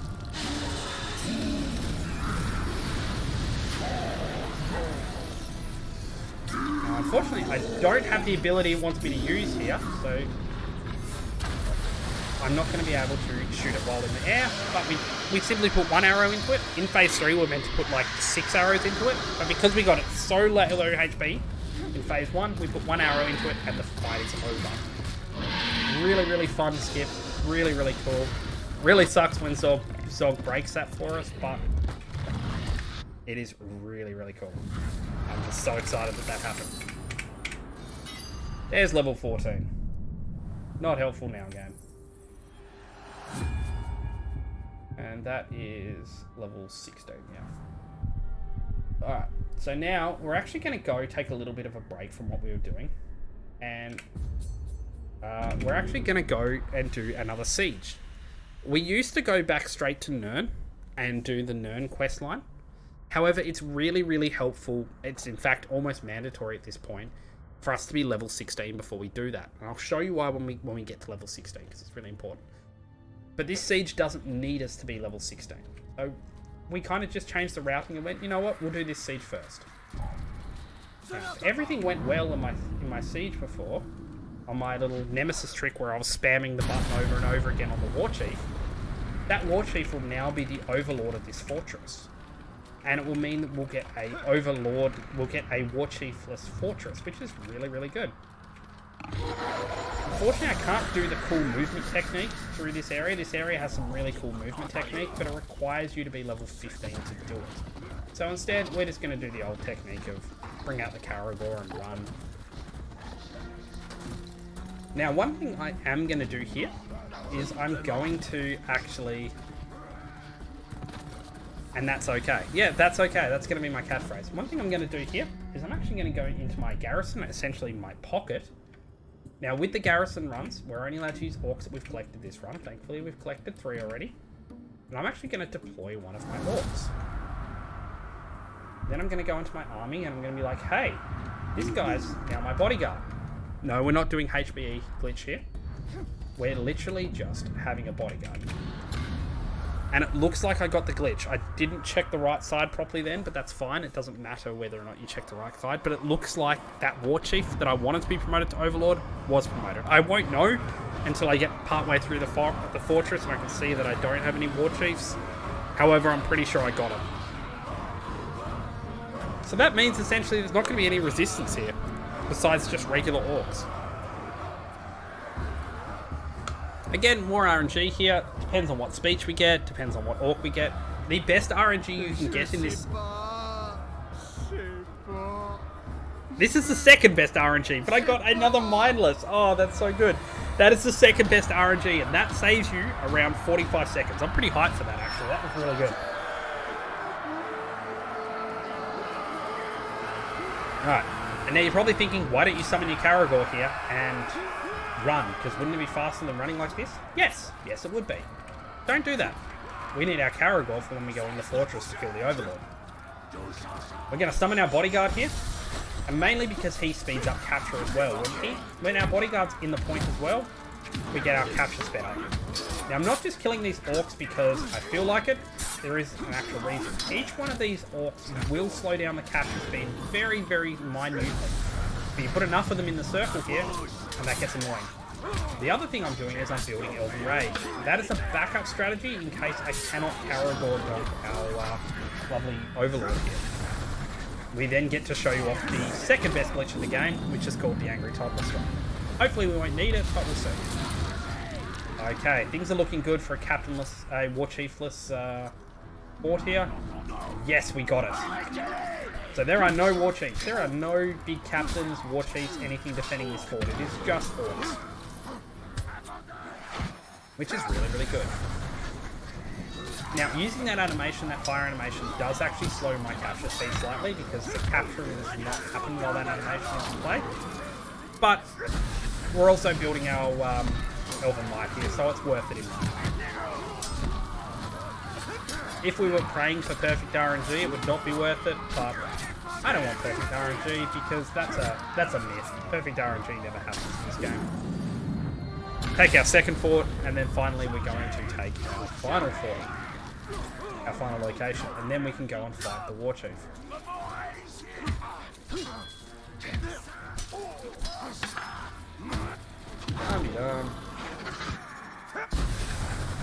May not have been worth it then for any 4 orcs, but that's fine. That's okay, as much as Pump Shifter would say. And we're really just killing orcs. Again, really good time for donation here during these sieges. We've got a few of them during the game, so... Oh, I'm just beating on my guy. You don't want to do that. I'm going to use one more final fire here. And that should give us full Elven Light.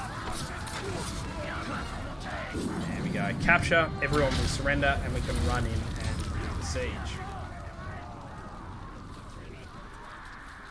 And the reason we saved our Caragor is so we can come in here and immediately do the Caragor. Well, not immediately, we're going to have to build our might first. However, oh, I'm not holding forward. I thought I was. Oh, he's got a bodyguard with the Caragor. I could have not even needed my Caragor, but that's fine. He's very high level too for this area. Like I'm level like 14, he's 29. That's a huge gap in this game. So what we're going to do is we're going to summon our Caragor, we're going to jump on it, and we're going to run him over a bunch of times and all these little followers to build up our Caragor might.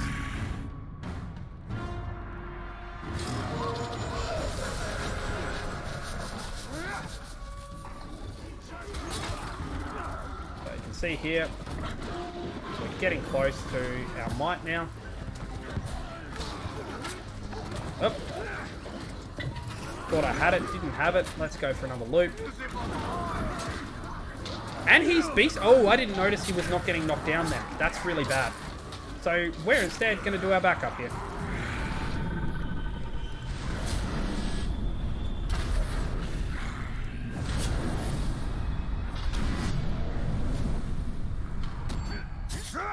Okay, I wasn't able to show off the Angry Toddler Strike there. I did attempt it 3 times, but the game just would not let me perform it, but that's okay.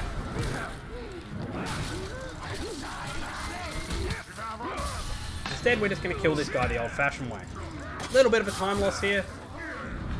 Not the end of the world. Ah, I really wanted to kill him with a fire then. I was trying to press fire, but I hit him one too many times. He doesn't know. A little bit of time loss there. Not being able to donk this guy, but not the end of the world. He dies. The fort is now ours, and we get a nice little reward here. Ugh. Legendary dagger. I was hoping for like a bow or a sword. That would be the ideal drops. Are we going to get a speech here or not? Yes, we do get a speech. That's good.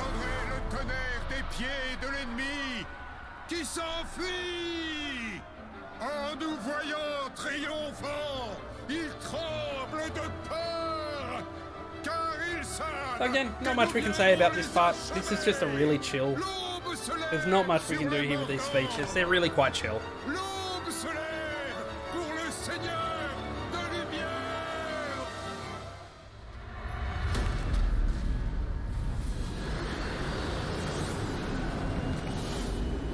Alrighty. There's our split. This region is now ours. This is part of like the overarching world state that we need to. We need to be able to own these regions. And you can see here the game gave us an extra follow-up because we didn't have any. Now we're never coming back to Kirith, unfortunately. That's the end of Kirith. So it is time to pack up our followers, but not before we got the all-important level 16. Talent Strike, hugely important, but this talent right here is the game breaker, and we'll go into that in a moment.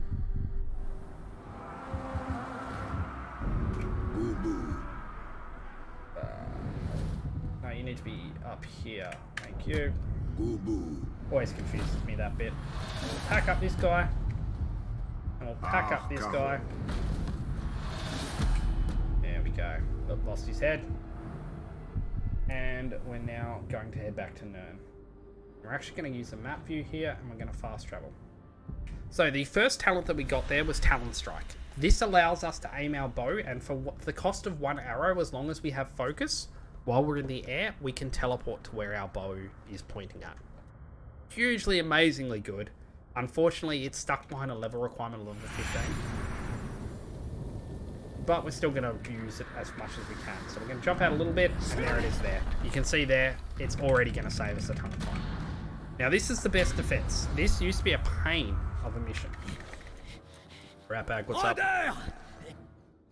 Thankfully now, we have level 16, because we rerouted for the Kirith defense first. The Kirith siege, sorry, first. What's going to happen here? As long as this guy... Yep, he's fine. You remember how overpowered the Karagor donk was before? How we run over an orc and they just die when we have full might? Well, guess what? We don't need might anymore. We can convert our Karagor's health... Over the rail, please. Over the rail. We can convert our Karagor's health... Oh, don't you do it. Into might. And instantly just run over and kill orcs. And on top of that, if they die to this, it doesn't consume the Karagor's... Oh my gosh. Sorry, I said oh my gosh then because that was a sword drop, which I wasn't expecting. Really, really good. So now you can start to see how broken this is. Where are you? You're on the far side. Okay, you're climbing the wall. Or are you not? Yep. Cool.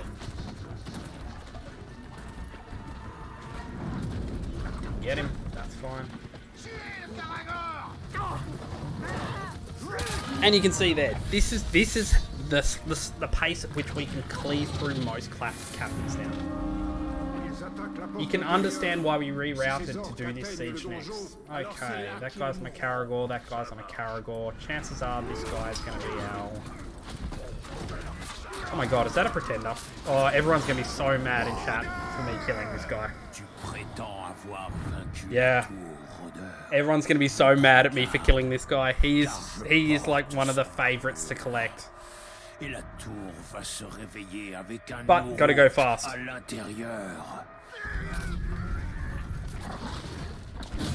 Okay, I didn't knock him over there, so this is just a regular execute. So that did use my Caragor's health. He's a weak one anyway, he had a fear of execution. No one's going to be mad at me in the chat for killing that guy. Up, Caragor. For a Caragor that really likes to stick and climb, sometimes they just don't like to stick and climb. Alright, and the last one might be a Beastmaster, considering he's riding a beast, but that's not guaranteed. Yeah, he looks like he's a Beastmaster. No, he's not. He's just got some of the outfit on of... Unfortunately, my Caragor died.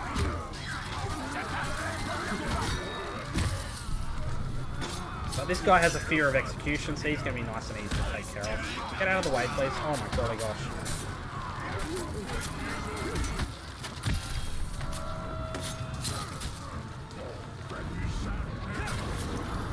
I'm going to execute him again because I know he's got a fear of execution, which will allow me to just continue comboing him like this. Nice and easy. He's taking an absolute beating because he's level 28. And because I know he's not... because I know he's got a ton of HP, and I know he's not a Beastmaster, we are going to shame him. So we may see him again later in the run. He may come back and try to hunt us down at the very end of the game.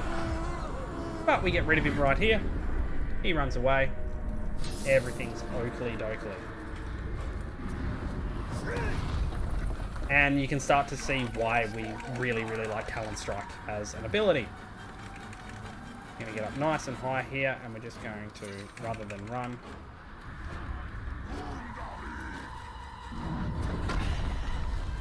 this is relying on arrows and focus though, so it's not an unlimited jump that we have. And it also does have a range. There's not a guaranteed range. Also, this is my favourite in-game cutscene. Not this one, the next one coming up, sorry. This is where you get stabbed and betrayed by Bruise. Shocker, no one knew it was coming.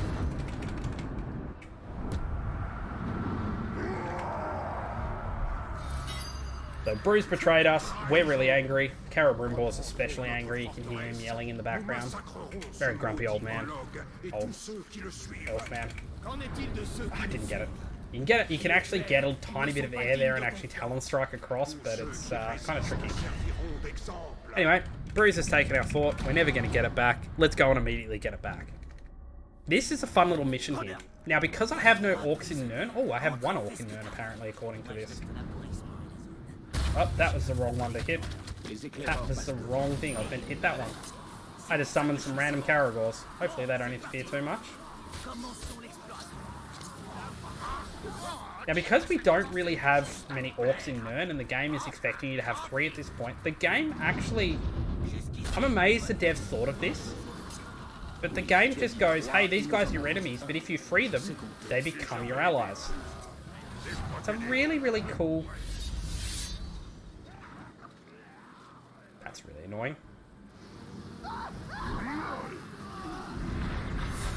It's a really, really cool feature.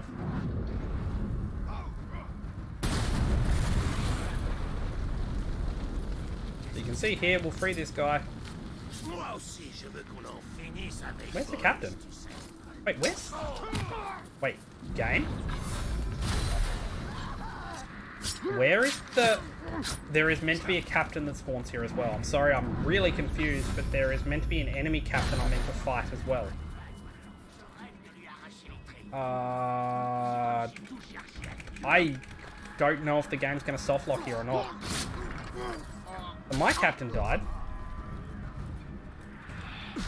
But there's meant to be an enemy captain I kill here too. I'm really confused. Oh, there he is. Okay, he did spawn. He just went after the Caragor that I randomly accidentally summoned.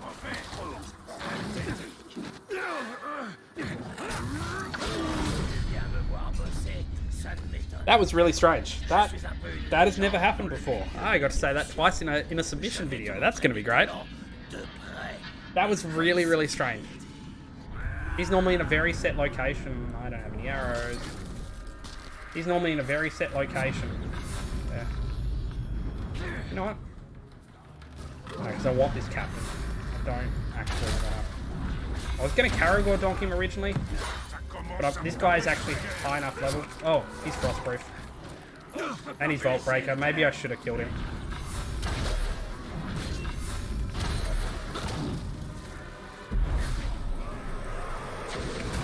Alright, we're just going to take this guy.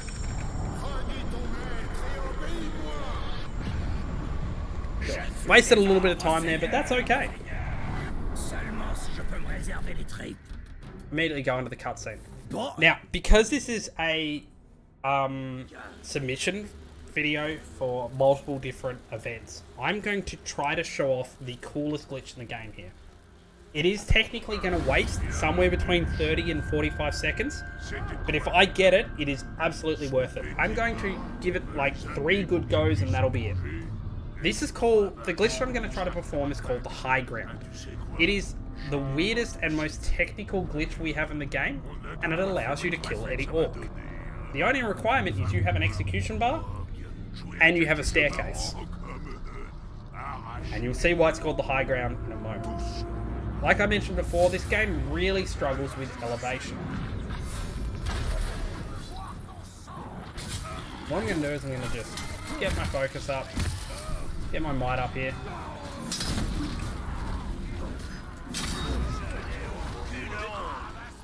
And what I'm going to do is I'm going to try to get Bruce to chase me here. Now I'm going to pull out my bow, go 1, 2, 3, 4. Come on, Bruce. A little too early there. We'll give it another go.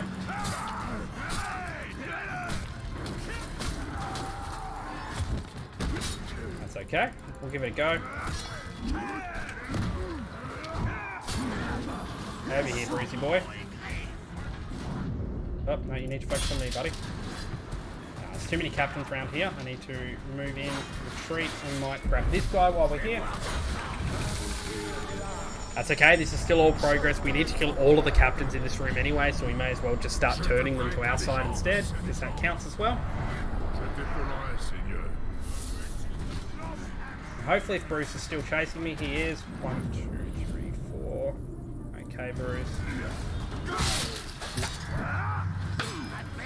I'm going to call it there. I'm not going to get the high ground, unfortunately. I will try for it again, but unfortunately it is really precise. It is the single most precise trick we had, and in fact it took like, I think like 3 years of running before I accidentally discovered it.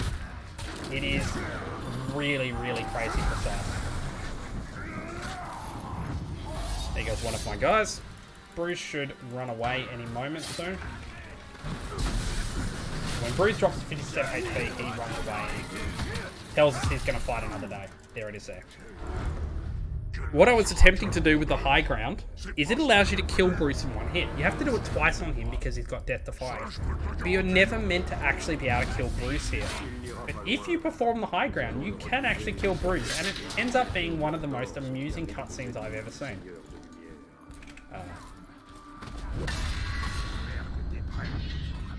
And these are also why we attempt to avoid opening lines for orcs, because they can even chain opening lines here, and it's really, really annoying. And more cutscenes where we're out of control. Another one of our guys down, that's really, really bad. We'd hope to take like a few back from here.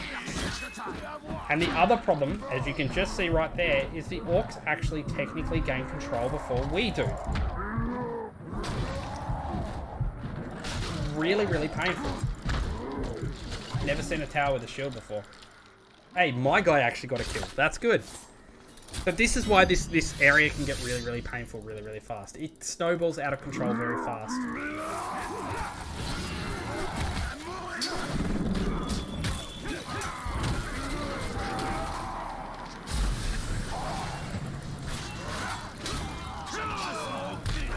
can see my guy bleeding off in the corner there. I will go grab him just because I'm pretty low on guys. Plus, we don't want to see the cutscene of him dying. That's slow as well. Now, I can't actually... Oh, we got an unashamed. So this happens when you shame an orc. Sometimes they have the chance to become unashamed instead, and it's a very long story. I'm going to lose a ton of time to this split. And one of the things I couldn't do was bring a Karagor in here. I did try to perform a glitch to bring a Karagor in here, but unfortunately it was not successful. And that sounded like someone was getting their HP back, which is really unfortunate.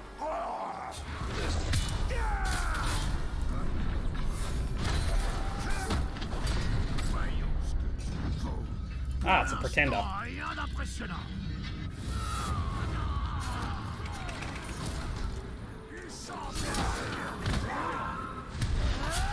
Oh my golly gosh, this fight is taking a while.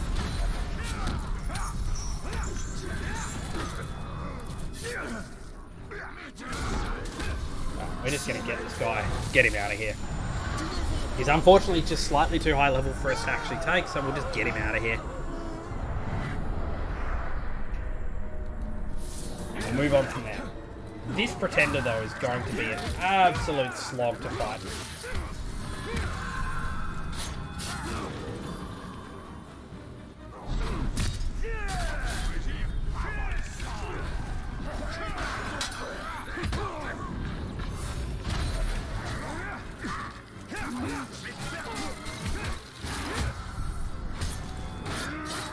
This orc needs to get out of here. He's actually mucking up the rest of my fighting here.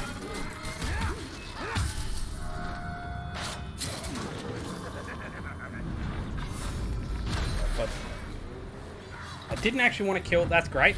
I didn't want to kill that guy myself because there's a very good chance he'll give me a closing line.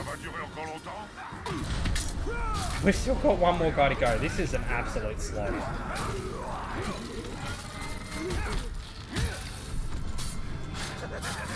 Now, if I can, I will actually take this orc. That's going to be good. We need the extra bodies at this point. We're so lacking in bodies, and we lost a ton of time here. But that's okay.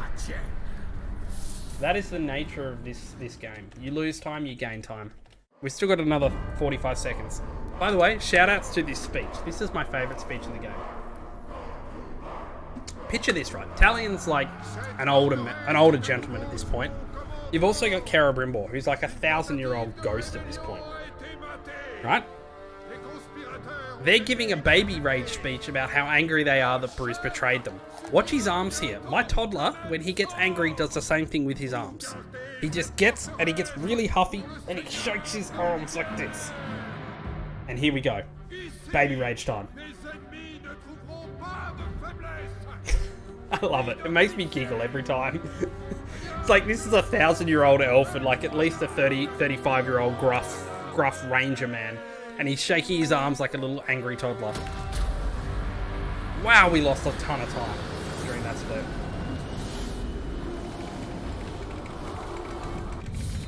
Alright.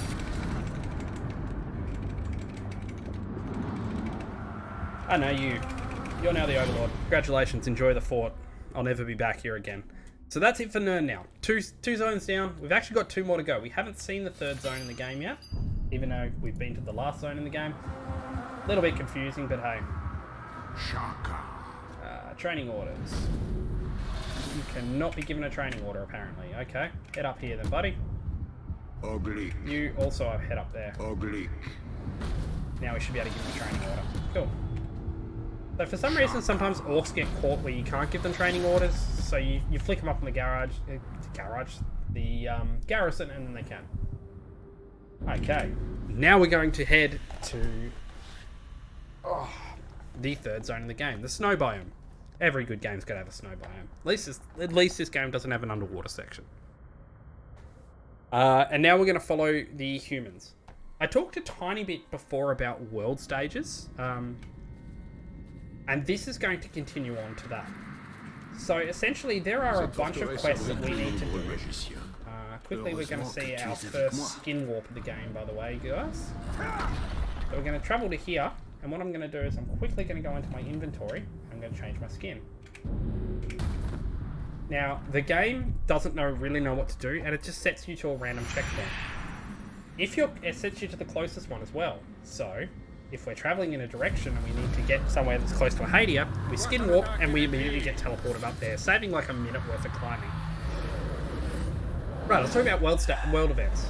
We essentially cannot unlock the end game until we set the world at a certain stage. We have to defeat the Balrog. Sorry, spoilers for coming up missions, but you know. We have to reunite the humans. We have to own all 3 of the zones. And it's one more thing. Oh, we have to have Bruce betray us and then get the thought back from him. After that, we can finally unlock the end game. So right now, we're following the Balrog quest chain. The minimum amount, there are more quests than this, but these are the minimum quests that we have to do to get this Balrog essentially in this state. By the way, shoutouts to the dance mat run once again. Keep referencing it, but this mission gave me the biggest heart attack. This was going to be the hardest mission in the game for the dance mats. And I one-shot it. And it was really underwhelming, and I was so confident that it was going to be impossible. But yeah, we are now chasing Targaroth on a Karagor. That seems like a really good idea. And it looks like Targaroth has actually set a trap for us. Thankfully, we have plenty of smarts here, and we're going to run through an ice cave.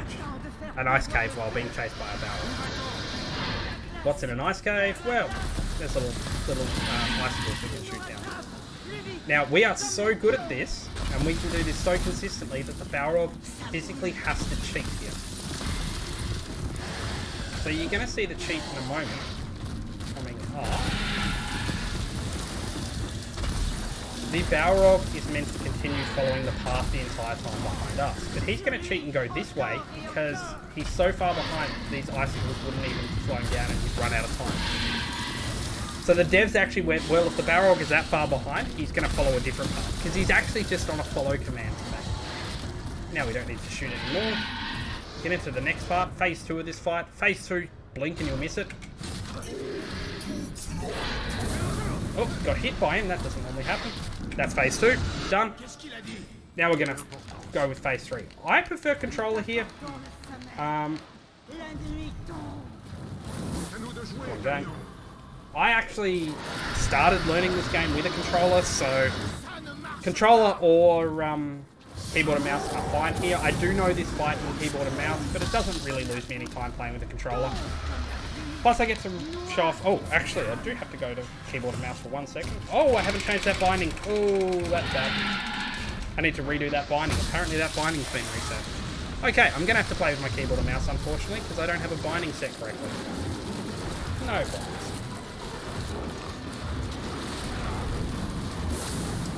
So I normally bind that spacebar input to scroll wheel up so I can instantly get past that. However, the binding for some reason isn't set. Now here, there's nothing. This is an auto-scroller essentially. Targaroth has very set amount of HP that you can get him down to in each phase. And you cannot lower him any further. So you'll see here, I'll come back around, I'll be fighting Targaroth, and you watch his HP in the top layer. It'll hit a certain point, and then it will not move again. If I stop attacking him, he will actually gain HP again, but he will never lose HP to get past that point. Because we're playing on easy, we can just tank all the shots. That's no problems. I actually have to spam here, I'm not used to spamming.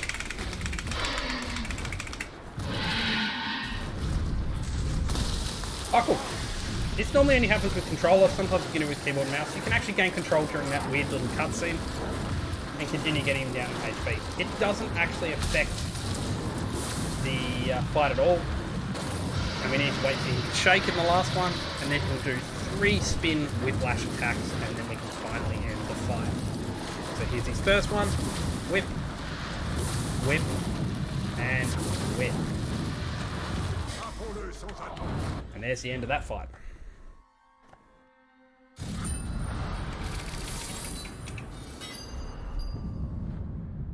Okay, so now we travel back here. Fast travel down here. And then we're going to 1, 2, let our bow, dash down there. Dash to the next section. So Targaroth is now defeated.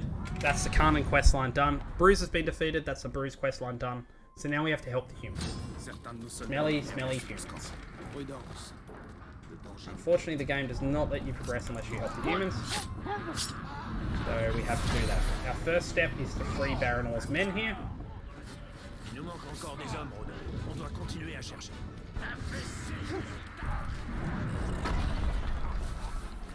I did the ordering wrong here. I haven't done this mission in a while. That's okay. Not the end of the world. We'll lose a few seconds here.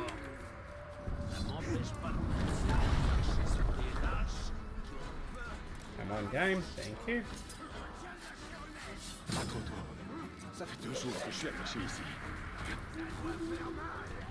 Now we'll run up here and we'll move on to the next part of the mission. Entering this cave, and we've got to free more soldiers. For some reason the game struggles to walk Baranor where he needs to be there, and you can hear that almost mission failure because you're too far away from Baranor. Comes up every single time. Yeah, the orcs kind of just let us free the guards. Sometimes they'll throw stuff at us, but for the most part we can kind of just free the guards, and they kind of are too slow. Gonna teleport to this fire. Boom. And did we get an O-log spawn, or were we lucky here? Looks like we were lucky. Oh, no, I don't want to grab him. I want to cut this guy free, please. Get our Karagor out. And, oh, that was wrong button.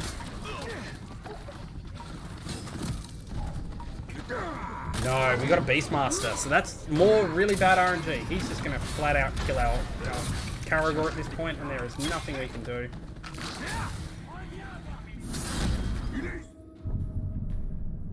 Let's get some more character points, hey?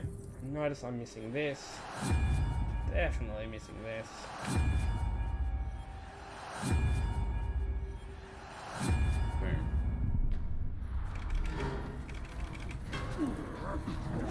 This is really unfortunate. It's been a long time since I had a Beastmaster in here.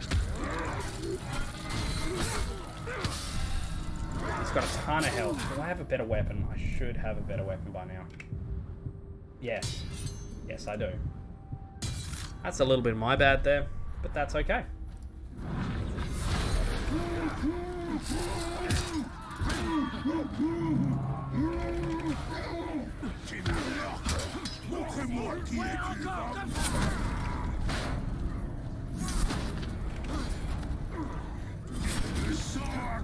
Oh, this orc fight is really, really bad.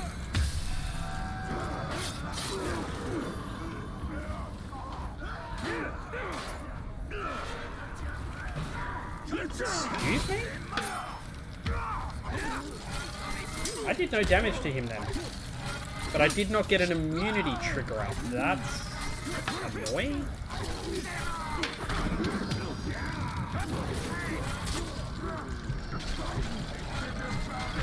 Things are not going well right now.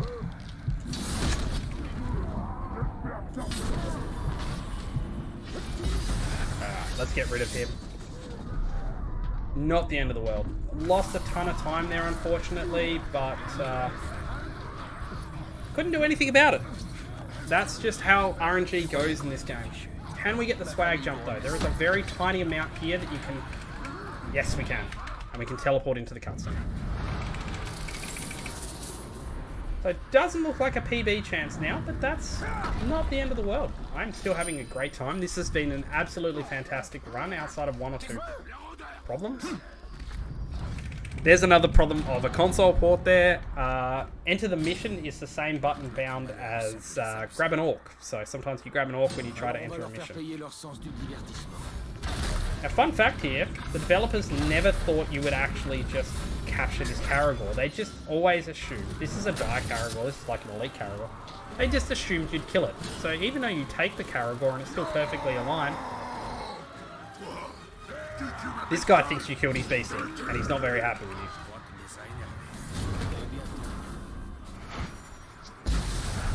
We're gonna hop up here. We have to fight all of these orcs anyway, game.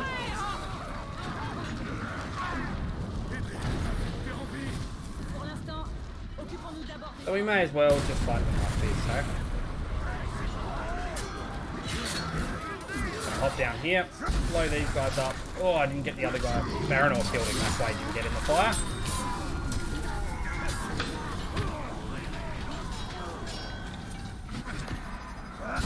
Okay, we're gonna actually hop back up because there's a lot more orcs up here than normal. Normally they would have jumped down by now. They decided not to. Being a bit mean today, these orcs, but that's okay. We'll keep going, keep killing.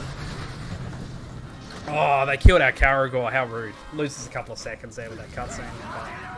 But most of the time having that Caragor is worth it, just because they increase the DPS.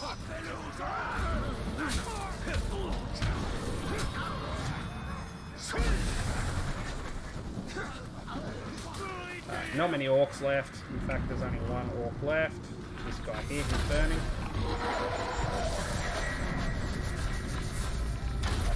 Shoot that guy in the foot, stun him down, run him over, and Caragor dump him.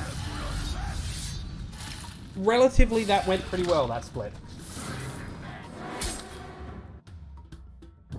Gained a few seconds there. And not the end of the world.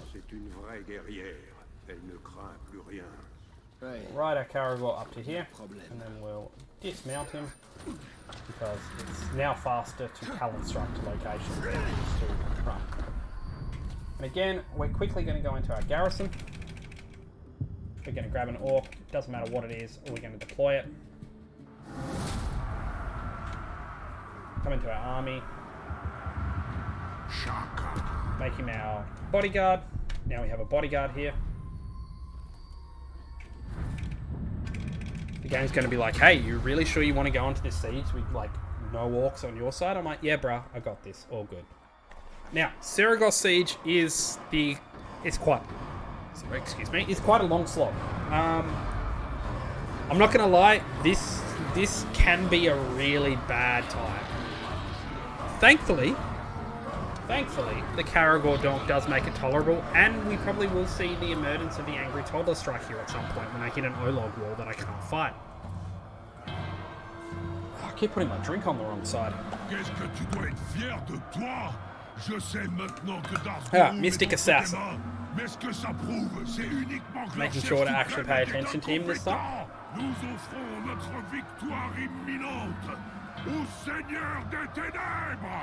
Il savourera ton atroce souffrance. Alright, let's do it. That weird little pan it does there, by the way, is because your orc captains are meant to speak and retaliate back. However, we don't have any orc captains, so the game just kind of does this, like, awkward shuffle pan, I don't know what you want from me. Which is fun.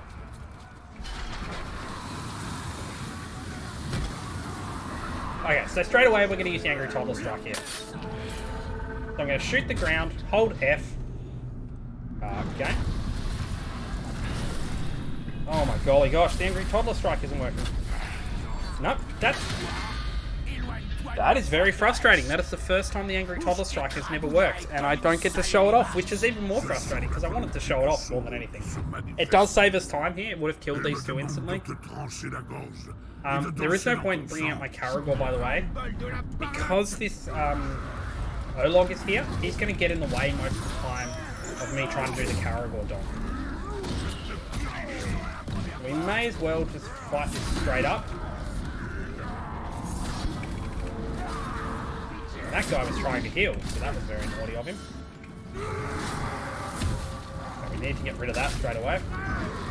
And I'm also not bringing out my bodyguard here, because I don't want From the beginning, Sauron I don't want him to die. Built for war. He's used for circle capturing, nothing else. Naducarus, welcome, mate. Thank you very much for the follow. Hope you enjoy your stay here. Oh.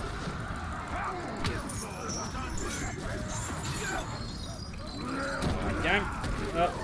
Oh, camera. Really bad camera here. No, you're not allowed to heal.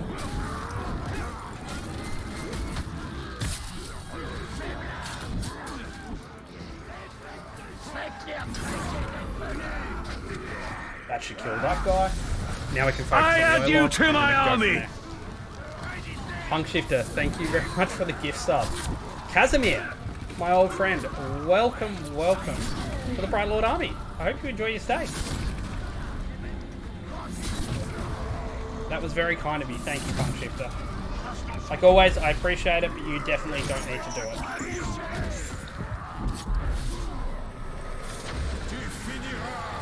So we're going to grab ourselves a pet orc here, which is going to be super fun. And we have one more captain to kill in this area, and then we'll summon our bodyguard as well. But every orc that we capture now gives us increased capture rate. This guy as well can be captured. So although this is slower than Karagor jumping, overall this will be faster throughout the fortress because we have a lot of spots to capture here.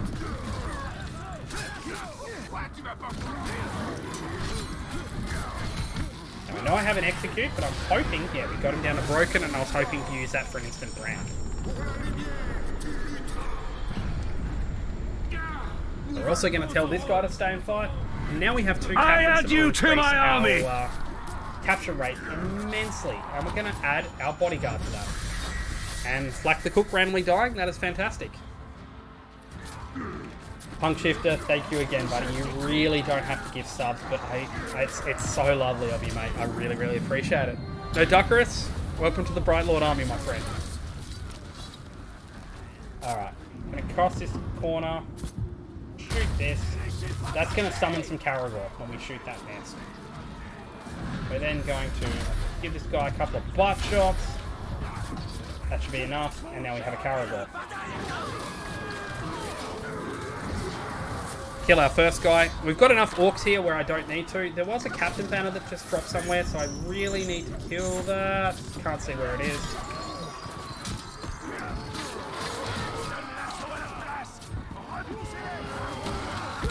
He's down. That's the Warchief. That's really good. We're actually getting a very, very good pace through here so far. Having these multiple captains on my side and having a Karagor here and having multiple captains that can be Karagor donked, really, really good. That is an upgrade of a sword if I've ever seen one. It is. And so things are going really, really well. This siege is really difficult normally, and to have this kind of luck, I'm all for it. There is a bow upgrade there, but I need to keep moving while I've got this Karagor and I've got these orcs, and the fight is flowing so well. Oh, we got the Warchief straight away. That's huge again. So targeting those Warchiefs, really, really good for us. Really, really nice way to start each of these fights. Just straight up murdering the Warchiefs. Okay, there is a captain banner. I can actually see this one. We will pop that out because we don't want the regular orcs to go berserk and do tons of damage here. Get rid of that banner. I don't think I can donk this guy. I just think there's too many things around it. So I'm just going to ignore him. Since he's not a Warchief, we don't actually need to care about him at all. All I need to care about is staying in the circle. As long as I'm in the circle and my captains are in the circle, I'm a happy, happy boy. We capture this, and we can keep moving on because the Warchief for this circle is already gone. And these guys have been pelted by the siege beasts, so by their own siege beasts, and he was already close to death, but now he's actually dead. That's a Warchief down again. That's really, really good. And that Warchief is down too. Oh my gosh, this is actually close to being one of the... If I'd got the Angry Toddler Strike, this would have been the best siege I've ever had. And again, we don't care about this guy. If he's out of the circle, I don't care about him. If he's in the circle, I'm going to fight him. Unfortunately, I'm kind of pushing my guy out of the circle too here, but that is okay. I don't need that Karagor anymore. All I need to do is stay alive till this capture point happens. Brilliant. That... If this Warchief goes down quick, this might actually have been the fastest Saragost I've ever done. That was insane, RNG. If I'd got that angry toddler strike, this would have been, this would have been mint. But that's how this game goes. You get some glitches, you don't get some glitches. There's lots of glitches. It's okay.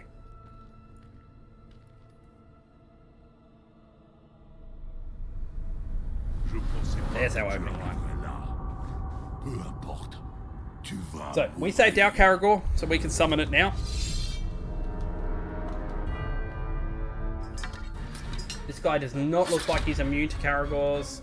He doesn't have Beastmaster. He doesn't look like he has any of the other markings that may indicate that he has the Beast-proof type. So I would be very happy to just run straight at him and donk him and ignore everything else. Yep, brilliant. That, my golly gosh, if I hadn't lost like so much time. Another dagger. Really want a legendary sword, not going to get one, I don't think. But that was as good as you can get for Saragos. That was... Mwah. I'm really, really happy about that. Right, so we're coming close to the end game now. So, we talked about Kanan, we talked about the humans, and we talked about capturing the 3 points, and we talked about Bruce. One point I actually did forget to mention was that we also need to look after Atariel. Who's Atariel? We saw her for like 20 seconds, like an hour ago, so, you know, it'd be okay if you missed her. She's an elf assassin. We also need to do her missions, and they revolve around Nazgul, so let's get onto those now. So, we take Saragos. The game's not going to give us any free orcs this time because we have enough orcs from our little thing. The game still gave me free orcs. I just noticed I have a ton of orcs. I don't know what the game's doing today. It's doing its own thing. It's writing its own script. I love gold. I should have split before, so that would have even been a better one, but that's oakley dokley. So again, like before, we're going to pack up our orcs.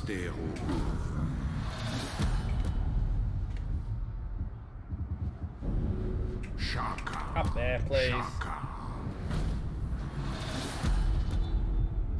Is that all our orcs? No. Ah, I just made him my bodyguard. That was the wrong button. There we go. Bodyguard. Done. Packed up our orcs. Saragos is done. It is time to go back.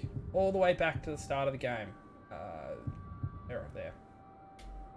Back to Atariel's first missions. Back to the first zone. However, this first zone, since it happened in the fall, is now completely owned by Nazgul. So it's going to look very different. It's going to glow green and creepy. Yada, yada, yada.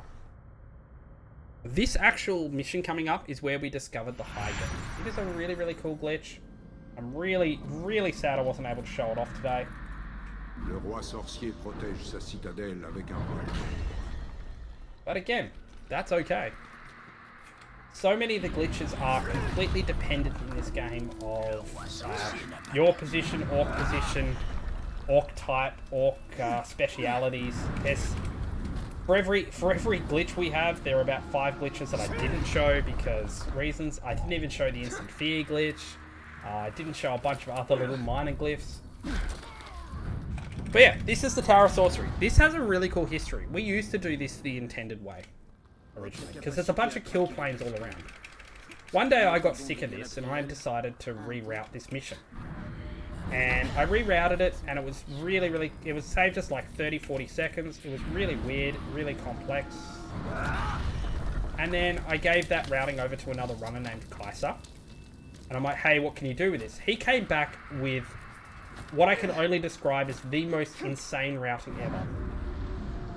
Come on. No. It was so insane. It was like pixel perfect, dodging between 2 kill planes. It was utterly insane. I'm like, there's no way I can do this. I tried to learn it. It was crazy. And while I was learning it, I found we could stand on this tower without being on the kill plane. I dodged over a couple of kill planes already. And what that means is we can strike to here. And then we can strike, see there, I'm nearly hitting kill planes. Here, and we have skipped the entire escort through the whole city. Really, really cool. Really, really fun that we found that.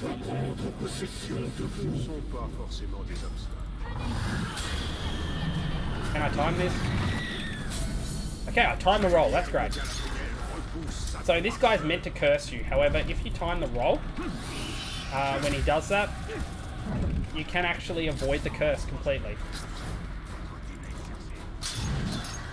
Now, this is still dumb. He is a pain of a Nazgul to fight. Nazgul do not obey any of the rules in this game.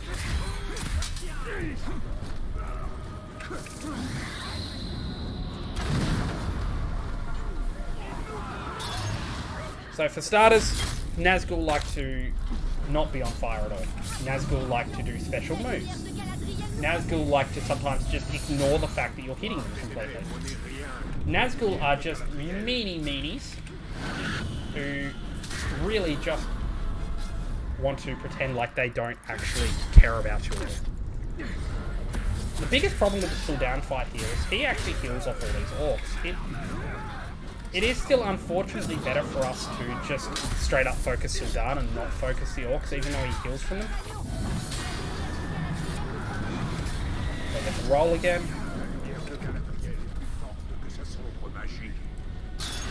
So I pulled out the bow there to preserve my my might. Because if I swing once while not attacking Sul'dan, or I get hit like that, I lose all of my might. You can see there, Sul'dan just doesn't care. Also, shoutouts to the one streamer who said that noise that the Nazgul makes sounds like a TIE fighter. I can never unhear it now.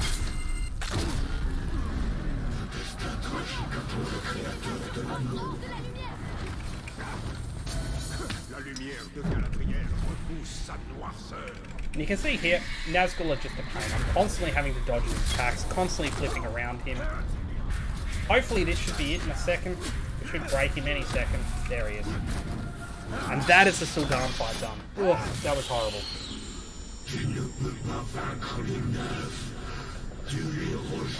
He is the first of many Nazgul. Unfortunately, we do all the Nazgul fights kind of compacted right at the end, except for one, which was in the fall. It's just the way routing works out, unfortunately. So we're just going to go Nazgul fight after Nazgul fight. And each Nazgul is very different as well. Map. Travel. So each Nazgul is actually different. Each Nazgul has a completely unique set of fighting styles and different things they have control over, summons, abilities, that kind of thing. It sucks. But Nazgul are also fun to fight. There's a real strategy and you feel a real sense of purpose when you are fighting. Or as EA would put it, a sense of pride and accomplishment. I shouldn't be mean to people. Alright, so this is our second Nazgul. This is Hammer. And he's the Beastmaster. He's a big pain in the butt. Nobody likes him. Nobody likes fighting him. He's actually probably the easiest Nazgul to fight. However, he is also the easiest to lose control of the fight completely. And if you do, well, it's just ugly. He gets completely out of control. He summons a bunch of beasts.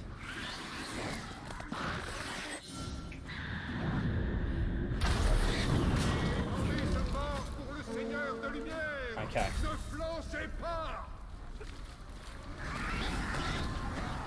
Okay. Why can't I execute him again? There we go. Again, I nearly lost control of the fight there, thanks to some weird, glitchy... Couldn't execute him, but had enough might for it. So ignore the orcs screaming in the background. They just scream sometimes when they're in pain. Big dragon. Blows it all up.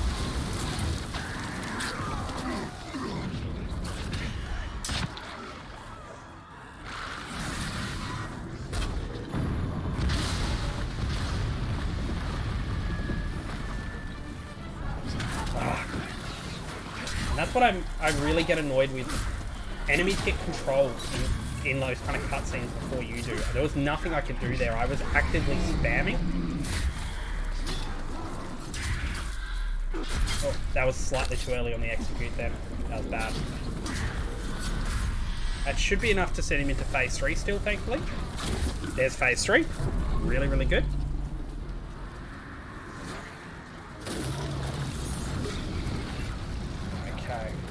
sometimes we get control during that cutscene, sometimes we don't. It's really off-putting if when you do. Come up here, grab some extra arrows. And I'm grabbing arrows here because I don't want to lose control of this fight. So, in a perfect fight, we won't need them. But here's an example where he goes berserk, and one of the only ways to stop him is to do Shadow Strike. So I didn't want to lose control of that fight, so I had the arrows there as a backup. That's Hammerhead down. That was not the best Hammerhead. That was... I wouldn't say that was the worst I've ever had, but that was definitely a bit rough. Shoutouts to Atariel for saving us from dying there.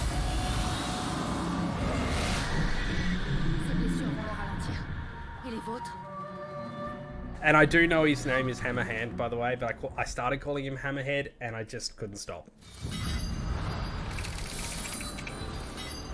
Alright. So now we fast travel over to here. And we jump this way. Okay, thank you. And we head to the next Hammerhead fight, which thankfully I have my Elven Rage for. Shoutouts to Kaiser for the routing in this mission. This mission is really good. Unfortunately, this mission really shows off my problem. As I said before, I have arthritis in my hands, and my hands get rather shaky. And this mission requires a lot of really good archery, so I'm a little bit shaky. I apologise in advance, but there is nothing I can do but lower my DPI as I'm playing.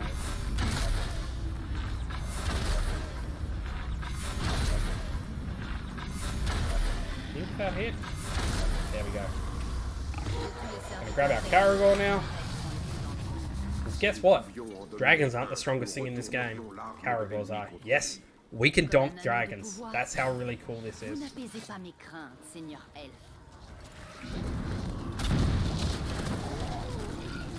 Left or right? Left or right? Both at the same time this time.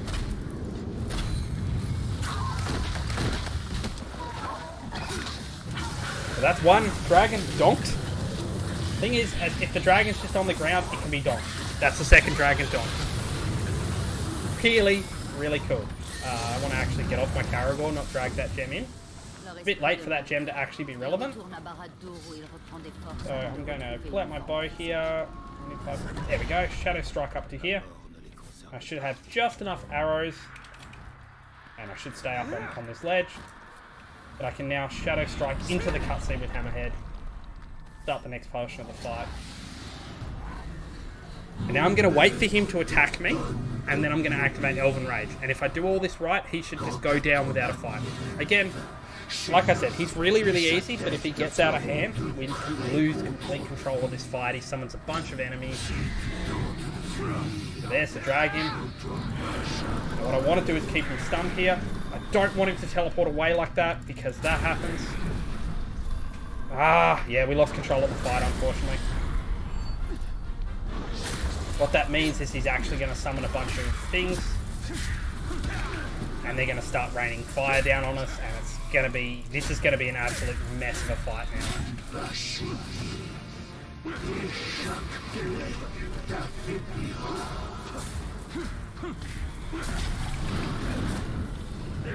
Ah, I was going for an execution, but his pet dragon stopped me.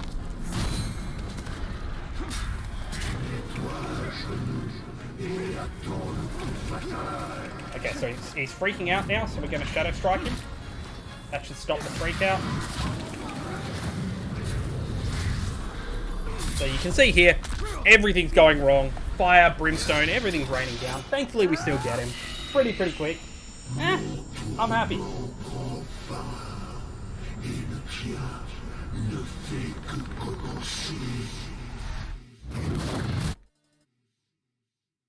Yeah, not the worst, not the best.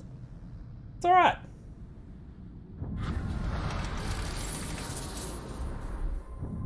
Okay.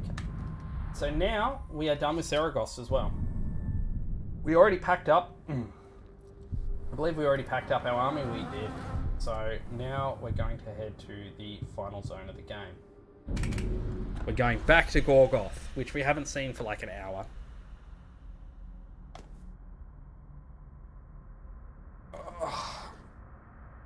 And we're finally going to utilize some cool movement tech. So this is... We used to just ride a Caragor through here and, you know, get to the next mission. It's pretty boring. But, you know, we went, oh, we have Talon Strike. Why aren't we using Talon Strike more? So Kaiser came up with this really cool route for this. It's really, really efficient. Shadow Strike over to this tent. Could have got a little bit closer, but that is not the end of the world. Come up here. We want to aim for this fire, but not directly to the fire. And then want to run down here. I didn't get it. I was trying to get a little jump off a ledge there, but that didn't work. That's okay. There's a Caragor here. We would normally teleport to this part, and then we would just teleport up there, but that didn't work either. So the other problem I have right now is I'm out of focus, so we have to run casually. A couple of little mistakes there. It's okay. That's what happens with routing sometimes. And we get to Gravewalkers, which, guess what? It's a Atarial mission, so it's a Nazgul mission. Now here we're going to do a baby Shadow Strike. We don't want to go the full distance because we actually need to enter a trigger to get Atarial to move. And we're going to get her to move here. Now, fun fact about ghosts, for anyone who didn't know. Ghosts are allergic to fire, apparently. We got all of those ghosts on fire. We see them, they'll all burn. Atarial is just wasting her time. They'll all burn. And the next wave of ghosts will spawn. We're already spawn camping, unfortunately. We're being one of those players and spawn camping. And now I have a very specific route we need to take through here.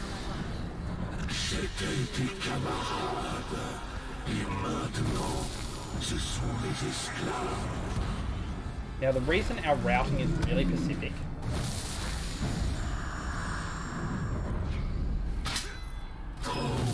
is I want Atarial to kill the last captain.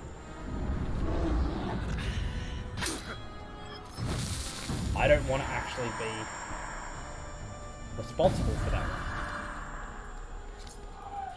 I'm going to tell Atarial to go over there and kill that captain far off. I'm going to kill this captain. Come down here. Kill this captain.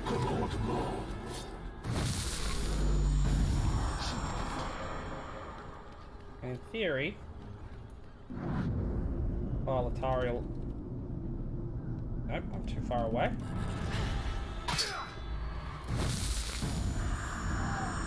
While Atarial's killing that captain, I'm going to try to get to a very specific spot on the map. Did I get there in time? I think I did. And if we did it right, we'll skip a cutscene and the Nazgul will just spawn. There you go. So we skipped that whole cutscene there. Don't know why that happens, but if you just get to that specific area before the cutscene loads, the cutscene just fails to load. Now, in a perfect scenario, we won't have to touch any of these ghosts. We can just focus down the Nazgul. Doesn't always happen. As you can see there, we're starting to get surrounded, so I'm going to have to touch these Nazgul, these ghosts a little bit.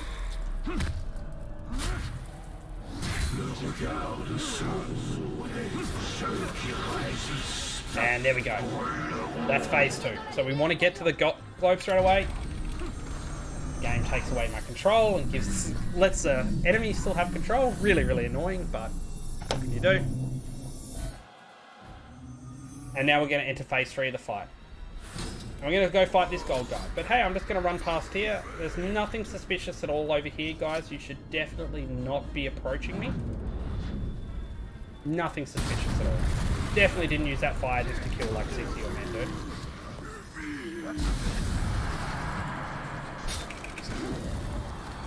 Our last one can burn. That's really uncommon.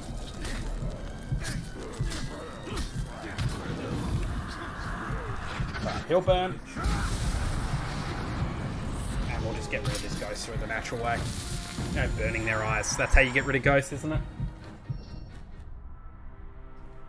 Alright. A little bit of a rough second half. Not gonna lie, a little bit of a rough second half. But still having a great time. Thankfully, That is the last tutorial mission we need to do. It's not the last tutorial mission, but it's the last one we need to do to complete any percent. So, we come down here, and we're time for our final siege. We need the Siege of Gorgoth. Now, if you've been wondering this whole time why I've been bagging up orcs left, right, and center, it doesn't make much sense, you know? Why have I been constantly putting orcs in my pocket and just saving them? This is why. So, like I said before, we are really, really low level. The orcs in this zone, because this is the last zone, can be upwards of level 40.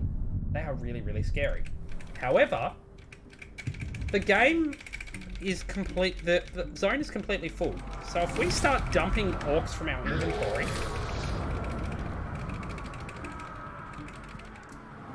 they insta-kill a captain. Oh, press escape one too many times there. So every orc that we have collected is essentially a captain that we do not have to fight in the last siege, because the last siege is absolutely chock-a-block with captains. Every Warchief has the maximum amount of captains. It is a mess. You're meant to go through, systematically pick off the Warchiefs before you do the siege. Press escape many times again. I'm too excited. My heart's pumping too much. Oh, that's rankings. That's not where we want to be at all. So essentially, every single one of these that we're dropping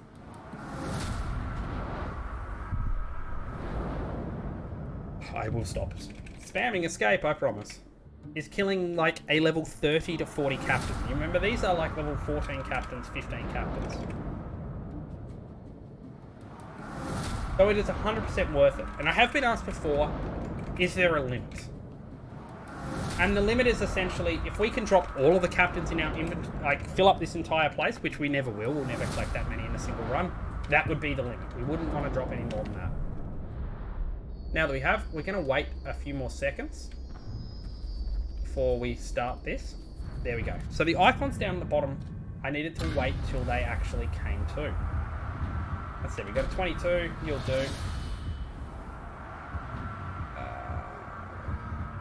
God, they're all terrible low level. They're all going to die very, very quickly.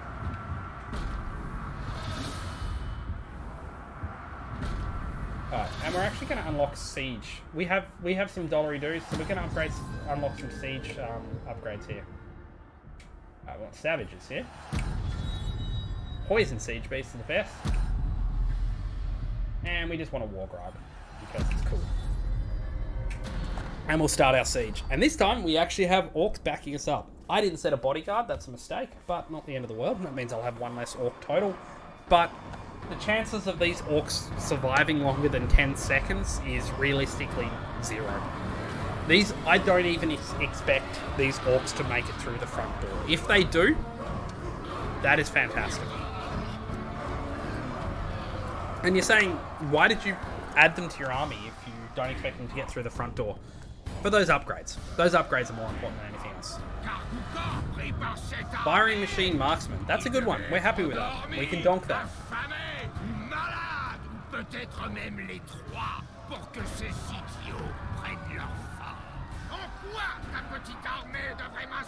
Just have to wait for a lovely little speech. Won't be 30-40 seconds. That happens when you have unskippable cutscenes in a game.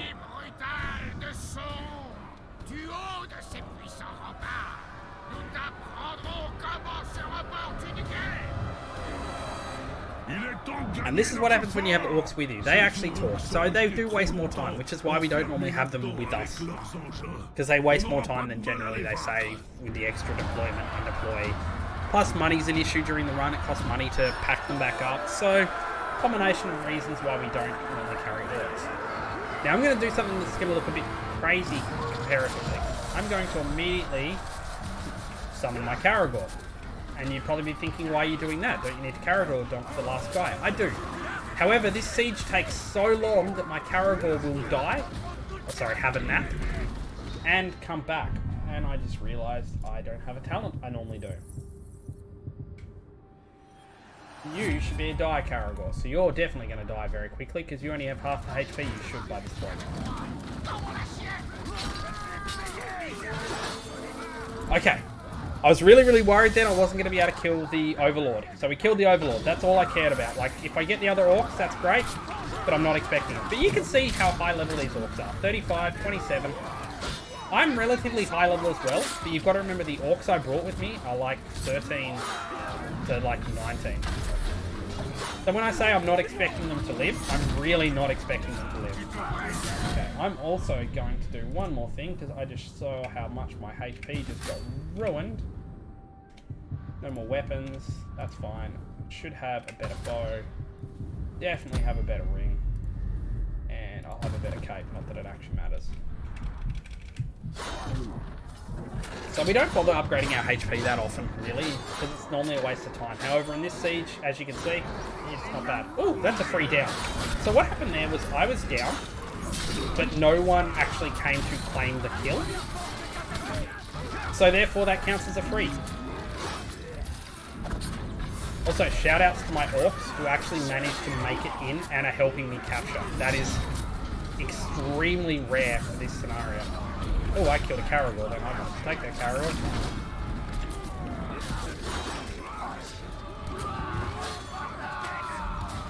Okay, first point down.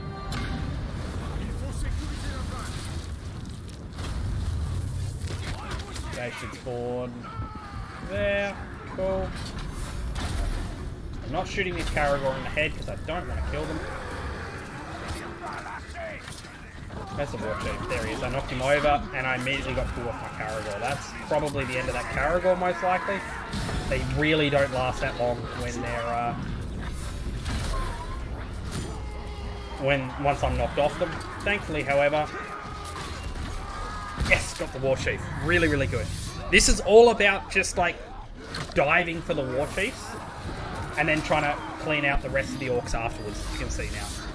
I'm probably not going to find any orcs that I can actually take as my own. That guy was terrified, he would have run away. However, he was in the circle and it's slowing down my capture. Wow, shout outs to these two guys, by the way. I'm going to get off this Caragor for a moment because this guy can actually get back up and help me capture. Shoutouts to these two orcs who have survived so much longer than I expected. They should have been dead. They should have definitely been dead by now. The archer fire alone, I mean one of them has been down, but the archer fire alone should have definitely taken them out.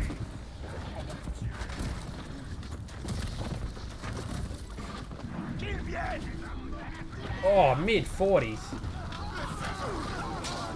Okay. We got our first Caragor killer there, unfortunately. Blow that up. Hopefully set a bunch of people on fire. Yes, he gets set on fire. I was really hoping, considering he's 40, that he'd get set on fire. Oh, where is it? There it is. Have to shoot that war banner. So you can see this guy is not a Beastmaster, but he still killed my Caragor, so he has the Beast-proof trait, unfortunately. And you can tell, like, he's wearing a bunch of Beast gear. That's generally how to tell. Unfortunately, I took the risk. It was practically free to go for. I don't have the Elven Rage to unfortunately try for the Angry Toddler strike again. So we're just going to have to fight this guy the old-fashioned way.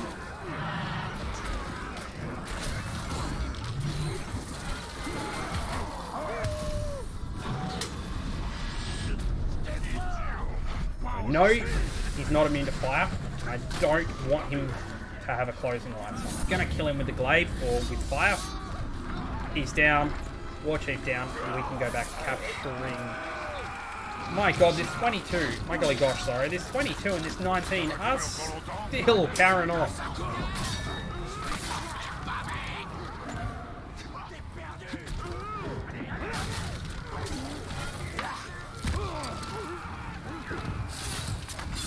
The fact that these two are here means I can focus on keeping this captain out of the circle as long as possible.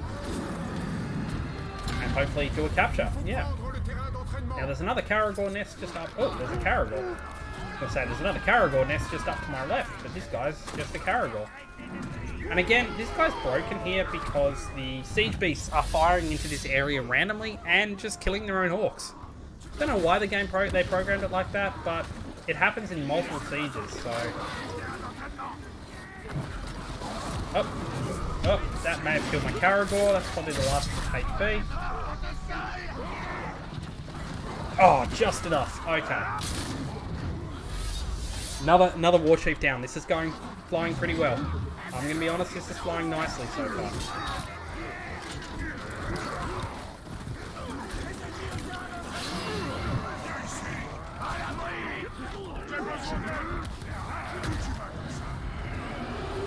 Gonna bring this guy out whenever we can. Okay, that was an enraged barrier. I can hear that. There it is there. Now we have Elven Rage. Definitely not going to use it here for a random captain. Just going to try to push him out of the circle. There we go. Dislike when my own guys use siege bombs. But that's not the end of the world. As I said, this last siege is really hectic. And we're not done yet. You can see my Caragor's almost back up, so it'll be up by the time we get to the Warchief. Okay, we're going to try for the Angry Toddler Strike here again. I'm going to activate this. Activate this. Shoot the ground.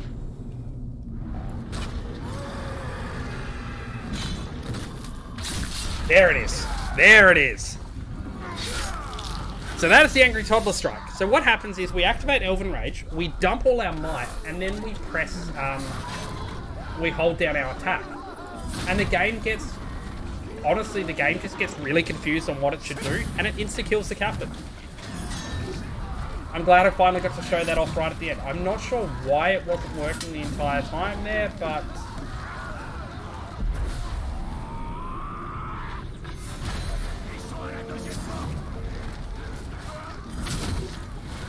Wow, this level 22 guy has made it all the way here. I am utterly impressed with you, dude.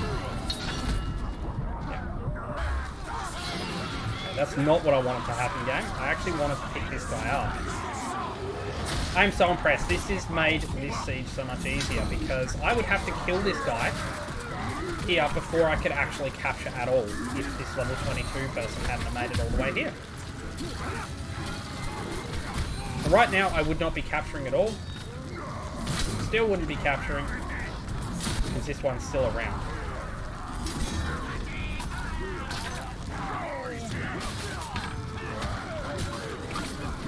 And as you can see, you can just understand how absolutely clustery this is, and how I can barely function at all. Orc should stop me here, but I'll go for it anyway. Yeah. Thought I'd go for it. It was worth a go. Oh, I got down. Please don't be a no-lifer. So there are a couple of orcs in the game that don't give you any chance.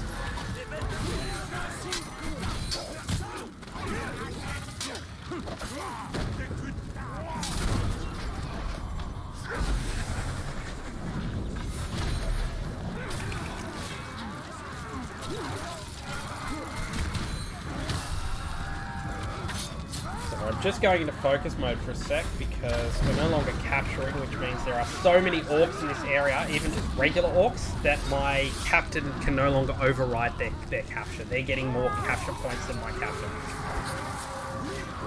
Oh, golly gosh. Oh my gosh. That was an enraged barrier straight away. Where's that? There it is. Oh no, I ran out of arrows. That's not good. Got it. Wow, that last bit of the siege nearly went completely sideways. Alright, time to fight the Warchief. The Overlord, sorry. And this will be the last siege we do. Oh, hey Vividality, I'm sorry, but my chat window isn't working properly, so I can only see you when I glance down at my phone. But hey mate, thanks for stopping by, buddy. Hope you're having a good day. Did you raid tonight? I believe you raided tonight. Oh, you raided already. So you must be on a break if you come to say hi. But hi! No. Ooh, Talion with the sass back. That's a rare sass back. It doesn't lose me any time, thankfully, because he still takes out his sword animation during it. Alright, so before I summon my Caragor, I need to get him off his Caragor. Because I cannot Caragor dog a Caragor rider. Grab some arrows.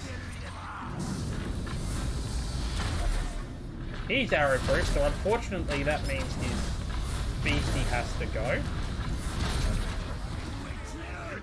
Gonna get to a clear area, summon my Caragor. Here's my upgraded Caragor. And we donk him. Really, really smooth. Really, really well. We're all done. You're all done. Oh, you managed a new boss on Mythic. Congratulations. That's fantastic, man. Alright, nearly end of the run.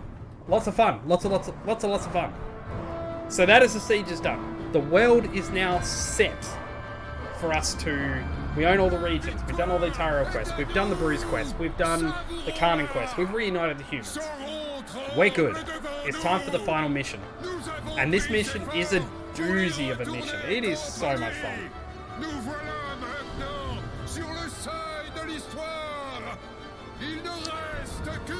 We have one more little speech to go. And pop goes the flag. And we own the fortress. Now, it does not matter who we promote here at all. Doesn't matter in the slightest. We're just going to promote whoever we first mouse over. Congratulations. Ratak the Crazy. Oh, it's an insane orc. I love them, so I'm extra happy I promoted him.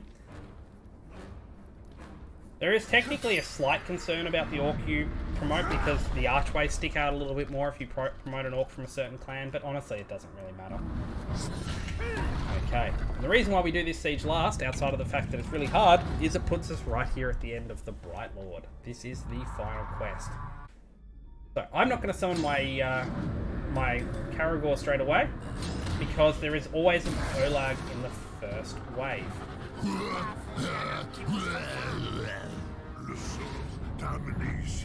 That was a weird noise.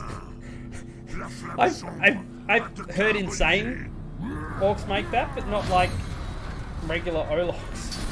Oh, and I call them Olags. Sorry, I apologise. Everyone's going to be really angry at me. They were last time I called them that.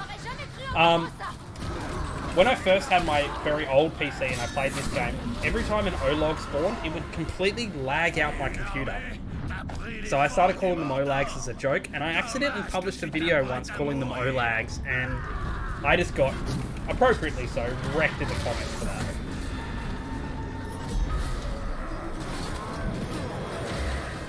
Let's get rid of the big fella here.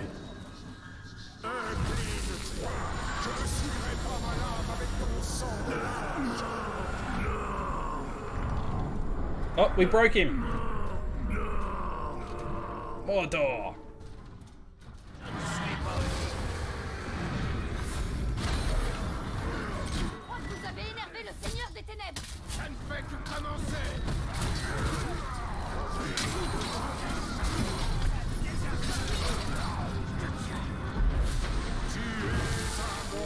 We're just going to grab this guy because we can. No reason not to at this point. Extra bodies. He's pretty low level, but he is still an extra body. So, now we're going to summon our Caragor.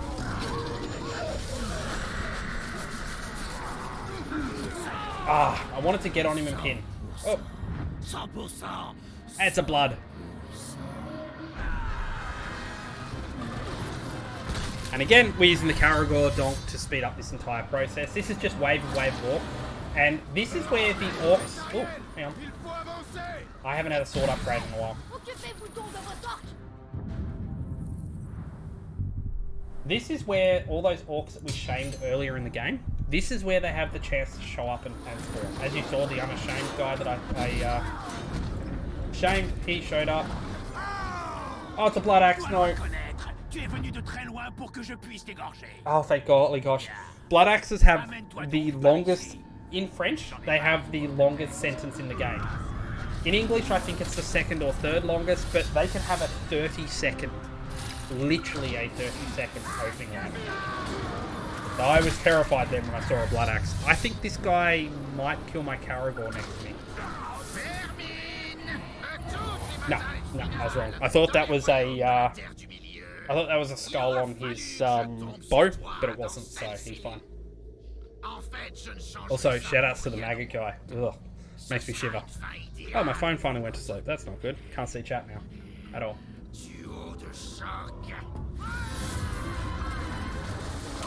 Oh! Look at that, he would still be proof. Ils sont efficaces. À leur manière.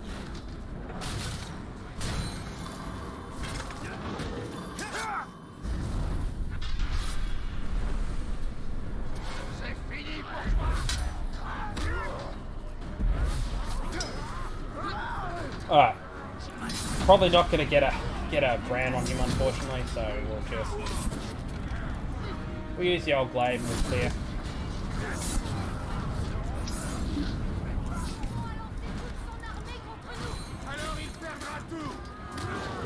There we go. Probably a little bit of a waste, probably should have just killed him, but hey, we'll take it, we'll take it. Alright, that should be the last wave, which means we now have one more Nazgul fight to go, because of course the Tyrell's here, so there's going to be a Nazgul. Now I'm hoping I get this set up right. I haven't... Oh, I can't quite remember this setup, it's been a long time. But there is a way to not insta-kill this guy, but get very, very close. Nous sommes liés dans cette fraternité. Tel est le destin des rois et des hommes.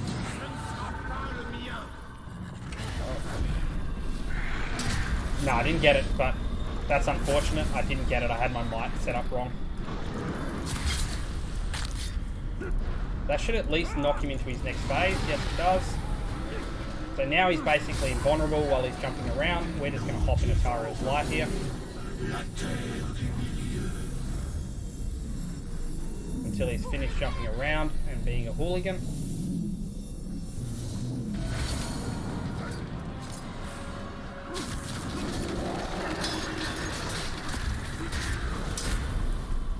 Okay. So the way we insta-kill this guy is we execute him at like 3/4 of our second bar of our execution. And if we do it at the very right time, he kind of glitches out a little bit and he just loses a huge chunk of HP. We don't know why again. This game has a bunch of mystery still, but it happens and it's fun. Unfortunately that didn't happen, so we have to just fight him like regular.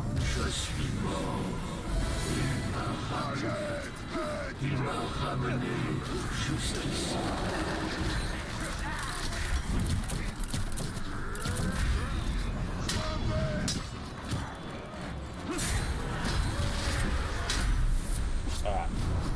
Execute him, break him, and huge story spoiler warning here. I'm going to have to say it because it's going to otherwise be very, very confusing for anyone watching.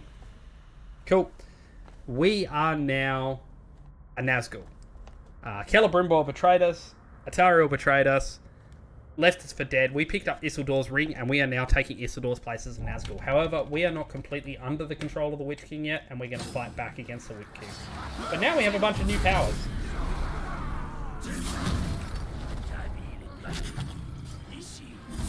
What's my... I feel like I don't have Mighty Glaive. I thought I went and got that. Oh, I picked up Deadly Striker. That's why I'm having so much problems. I picked up the wrong upgrade. That's fine. I was rushing too much. So, what is different about Nazgul talent? Well, the biggest thing is, we can raise the dead. And those dead do help with the capture point.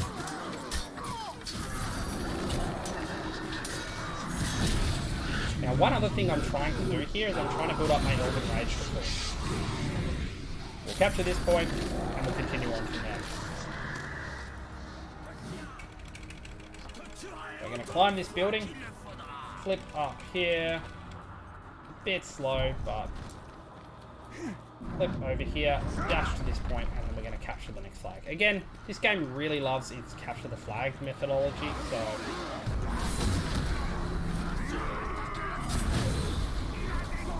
we're going to set all these orcs on fire at first. We don't actually care about fighting the Nazgul. They're not important at all. The only reason I'd even consider fighting them is if they're getting away a bit too much. Like now.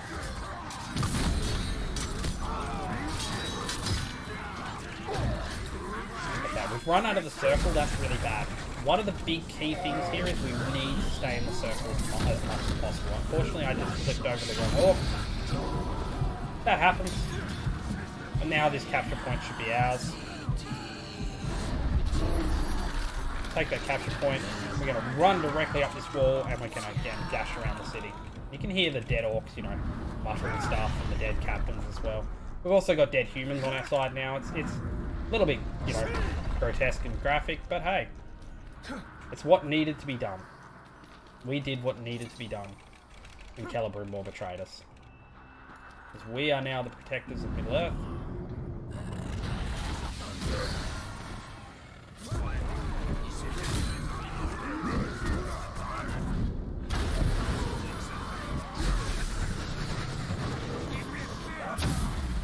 Just trying to build my Elven Might, Elven Rage, because we will need it. However, we no longer have Celebrimbor with us, so we have a completely modified version of Elven Rage. It's not as good, and it's nowhere near as broken, unfortunately, but it is what we have to deal with. So let's raise our little guys up again, and they'll help us capture. It's a very minor point, but they do help us capture.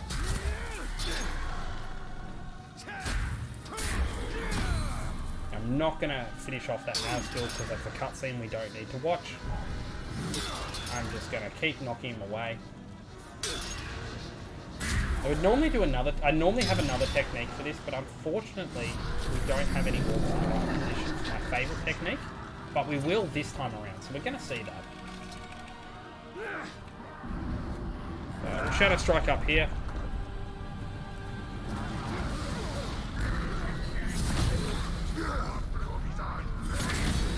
We're going to set all these orcs on fire for the first one, then we're going to raise them for the second one. Once they've actually fallen down a bit.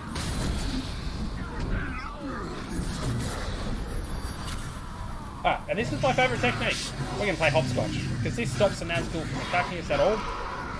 And we try to count how many in a row we get. 1, 2, 3, 4, 5, 6. Oh, no, we broke it. 1, 2, 3, and that's it. That's all we have time for. That's a fun little thing I like to do. It's a bit silly. And now this is the Nazgul wall. We cannot pass this as a living creature, but thankfully we are now a Nazgul, so we are no longer living. So we can just walk straight through and not die. And now, it's time for my favourite dad joke ever. This is my favourite dad joke. We're going to go fight the Witch King. Well, which king do you mean? Well, this king. So we start off the fight relatively normal.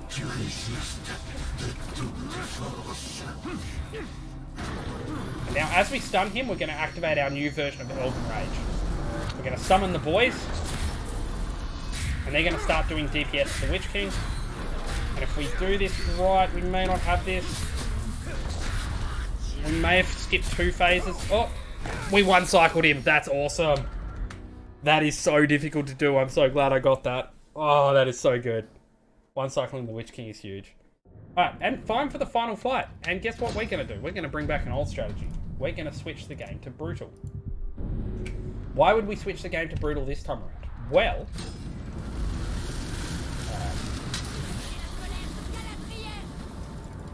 when we're on Brutal, it only takes 3 hits to fully charge our might as this new empowered version of Celebrimbor, or 2 once we're doing this. If we're not on Brutal, it's 4. So we're literally swinging half as much to get the same amount of damage through. It does mean we have to watch, because Sauron does do a huge, huge damage, and we can lose all of our might like that.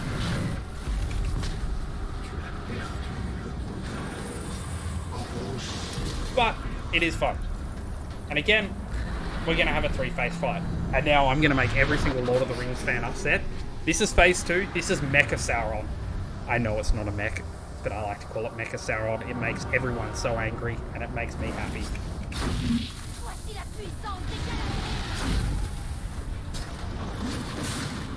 So anyway, Mecha Sauron is actually really slow.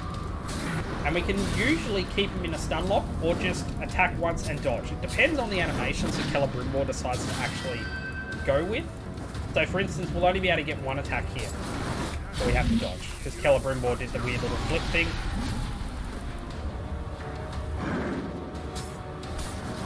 And this fight is not easy, by the way.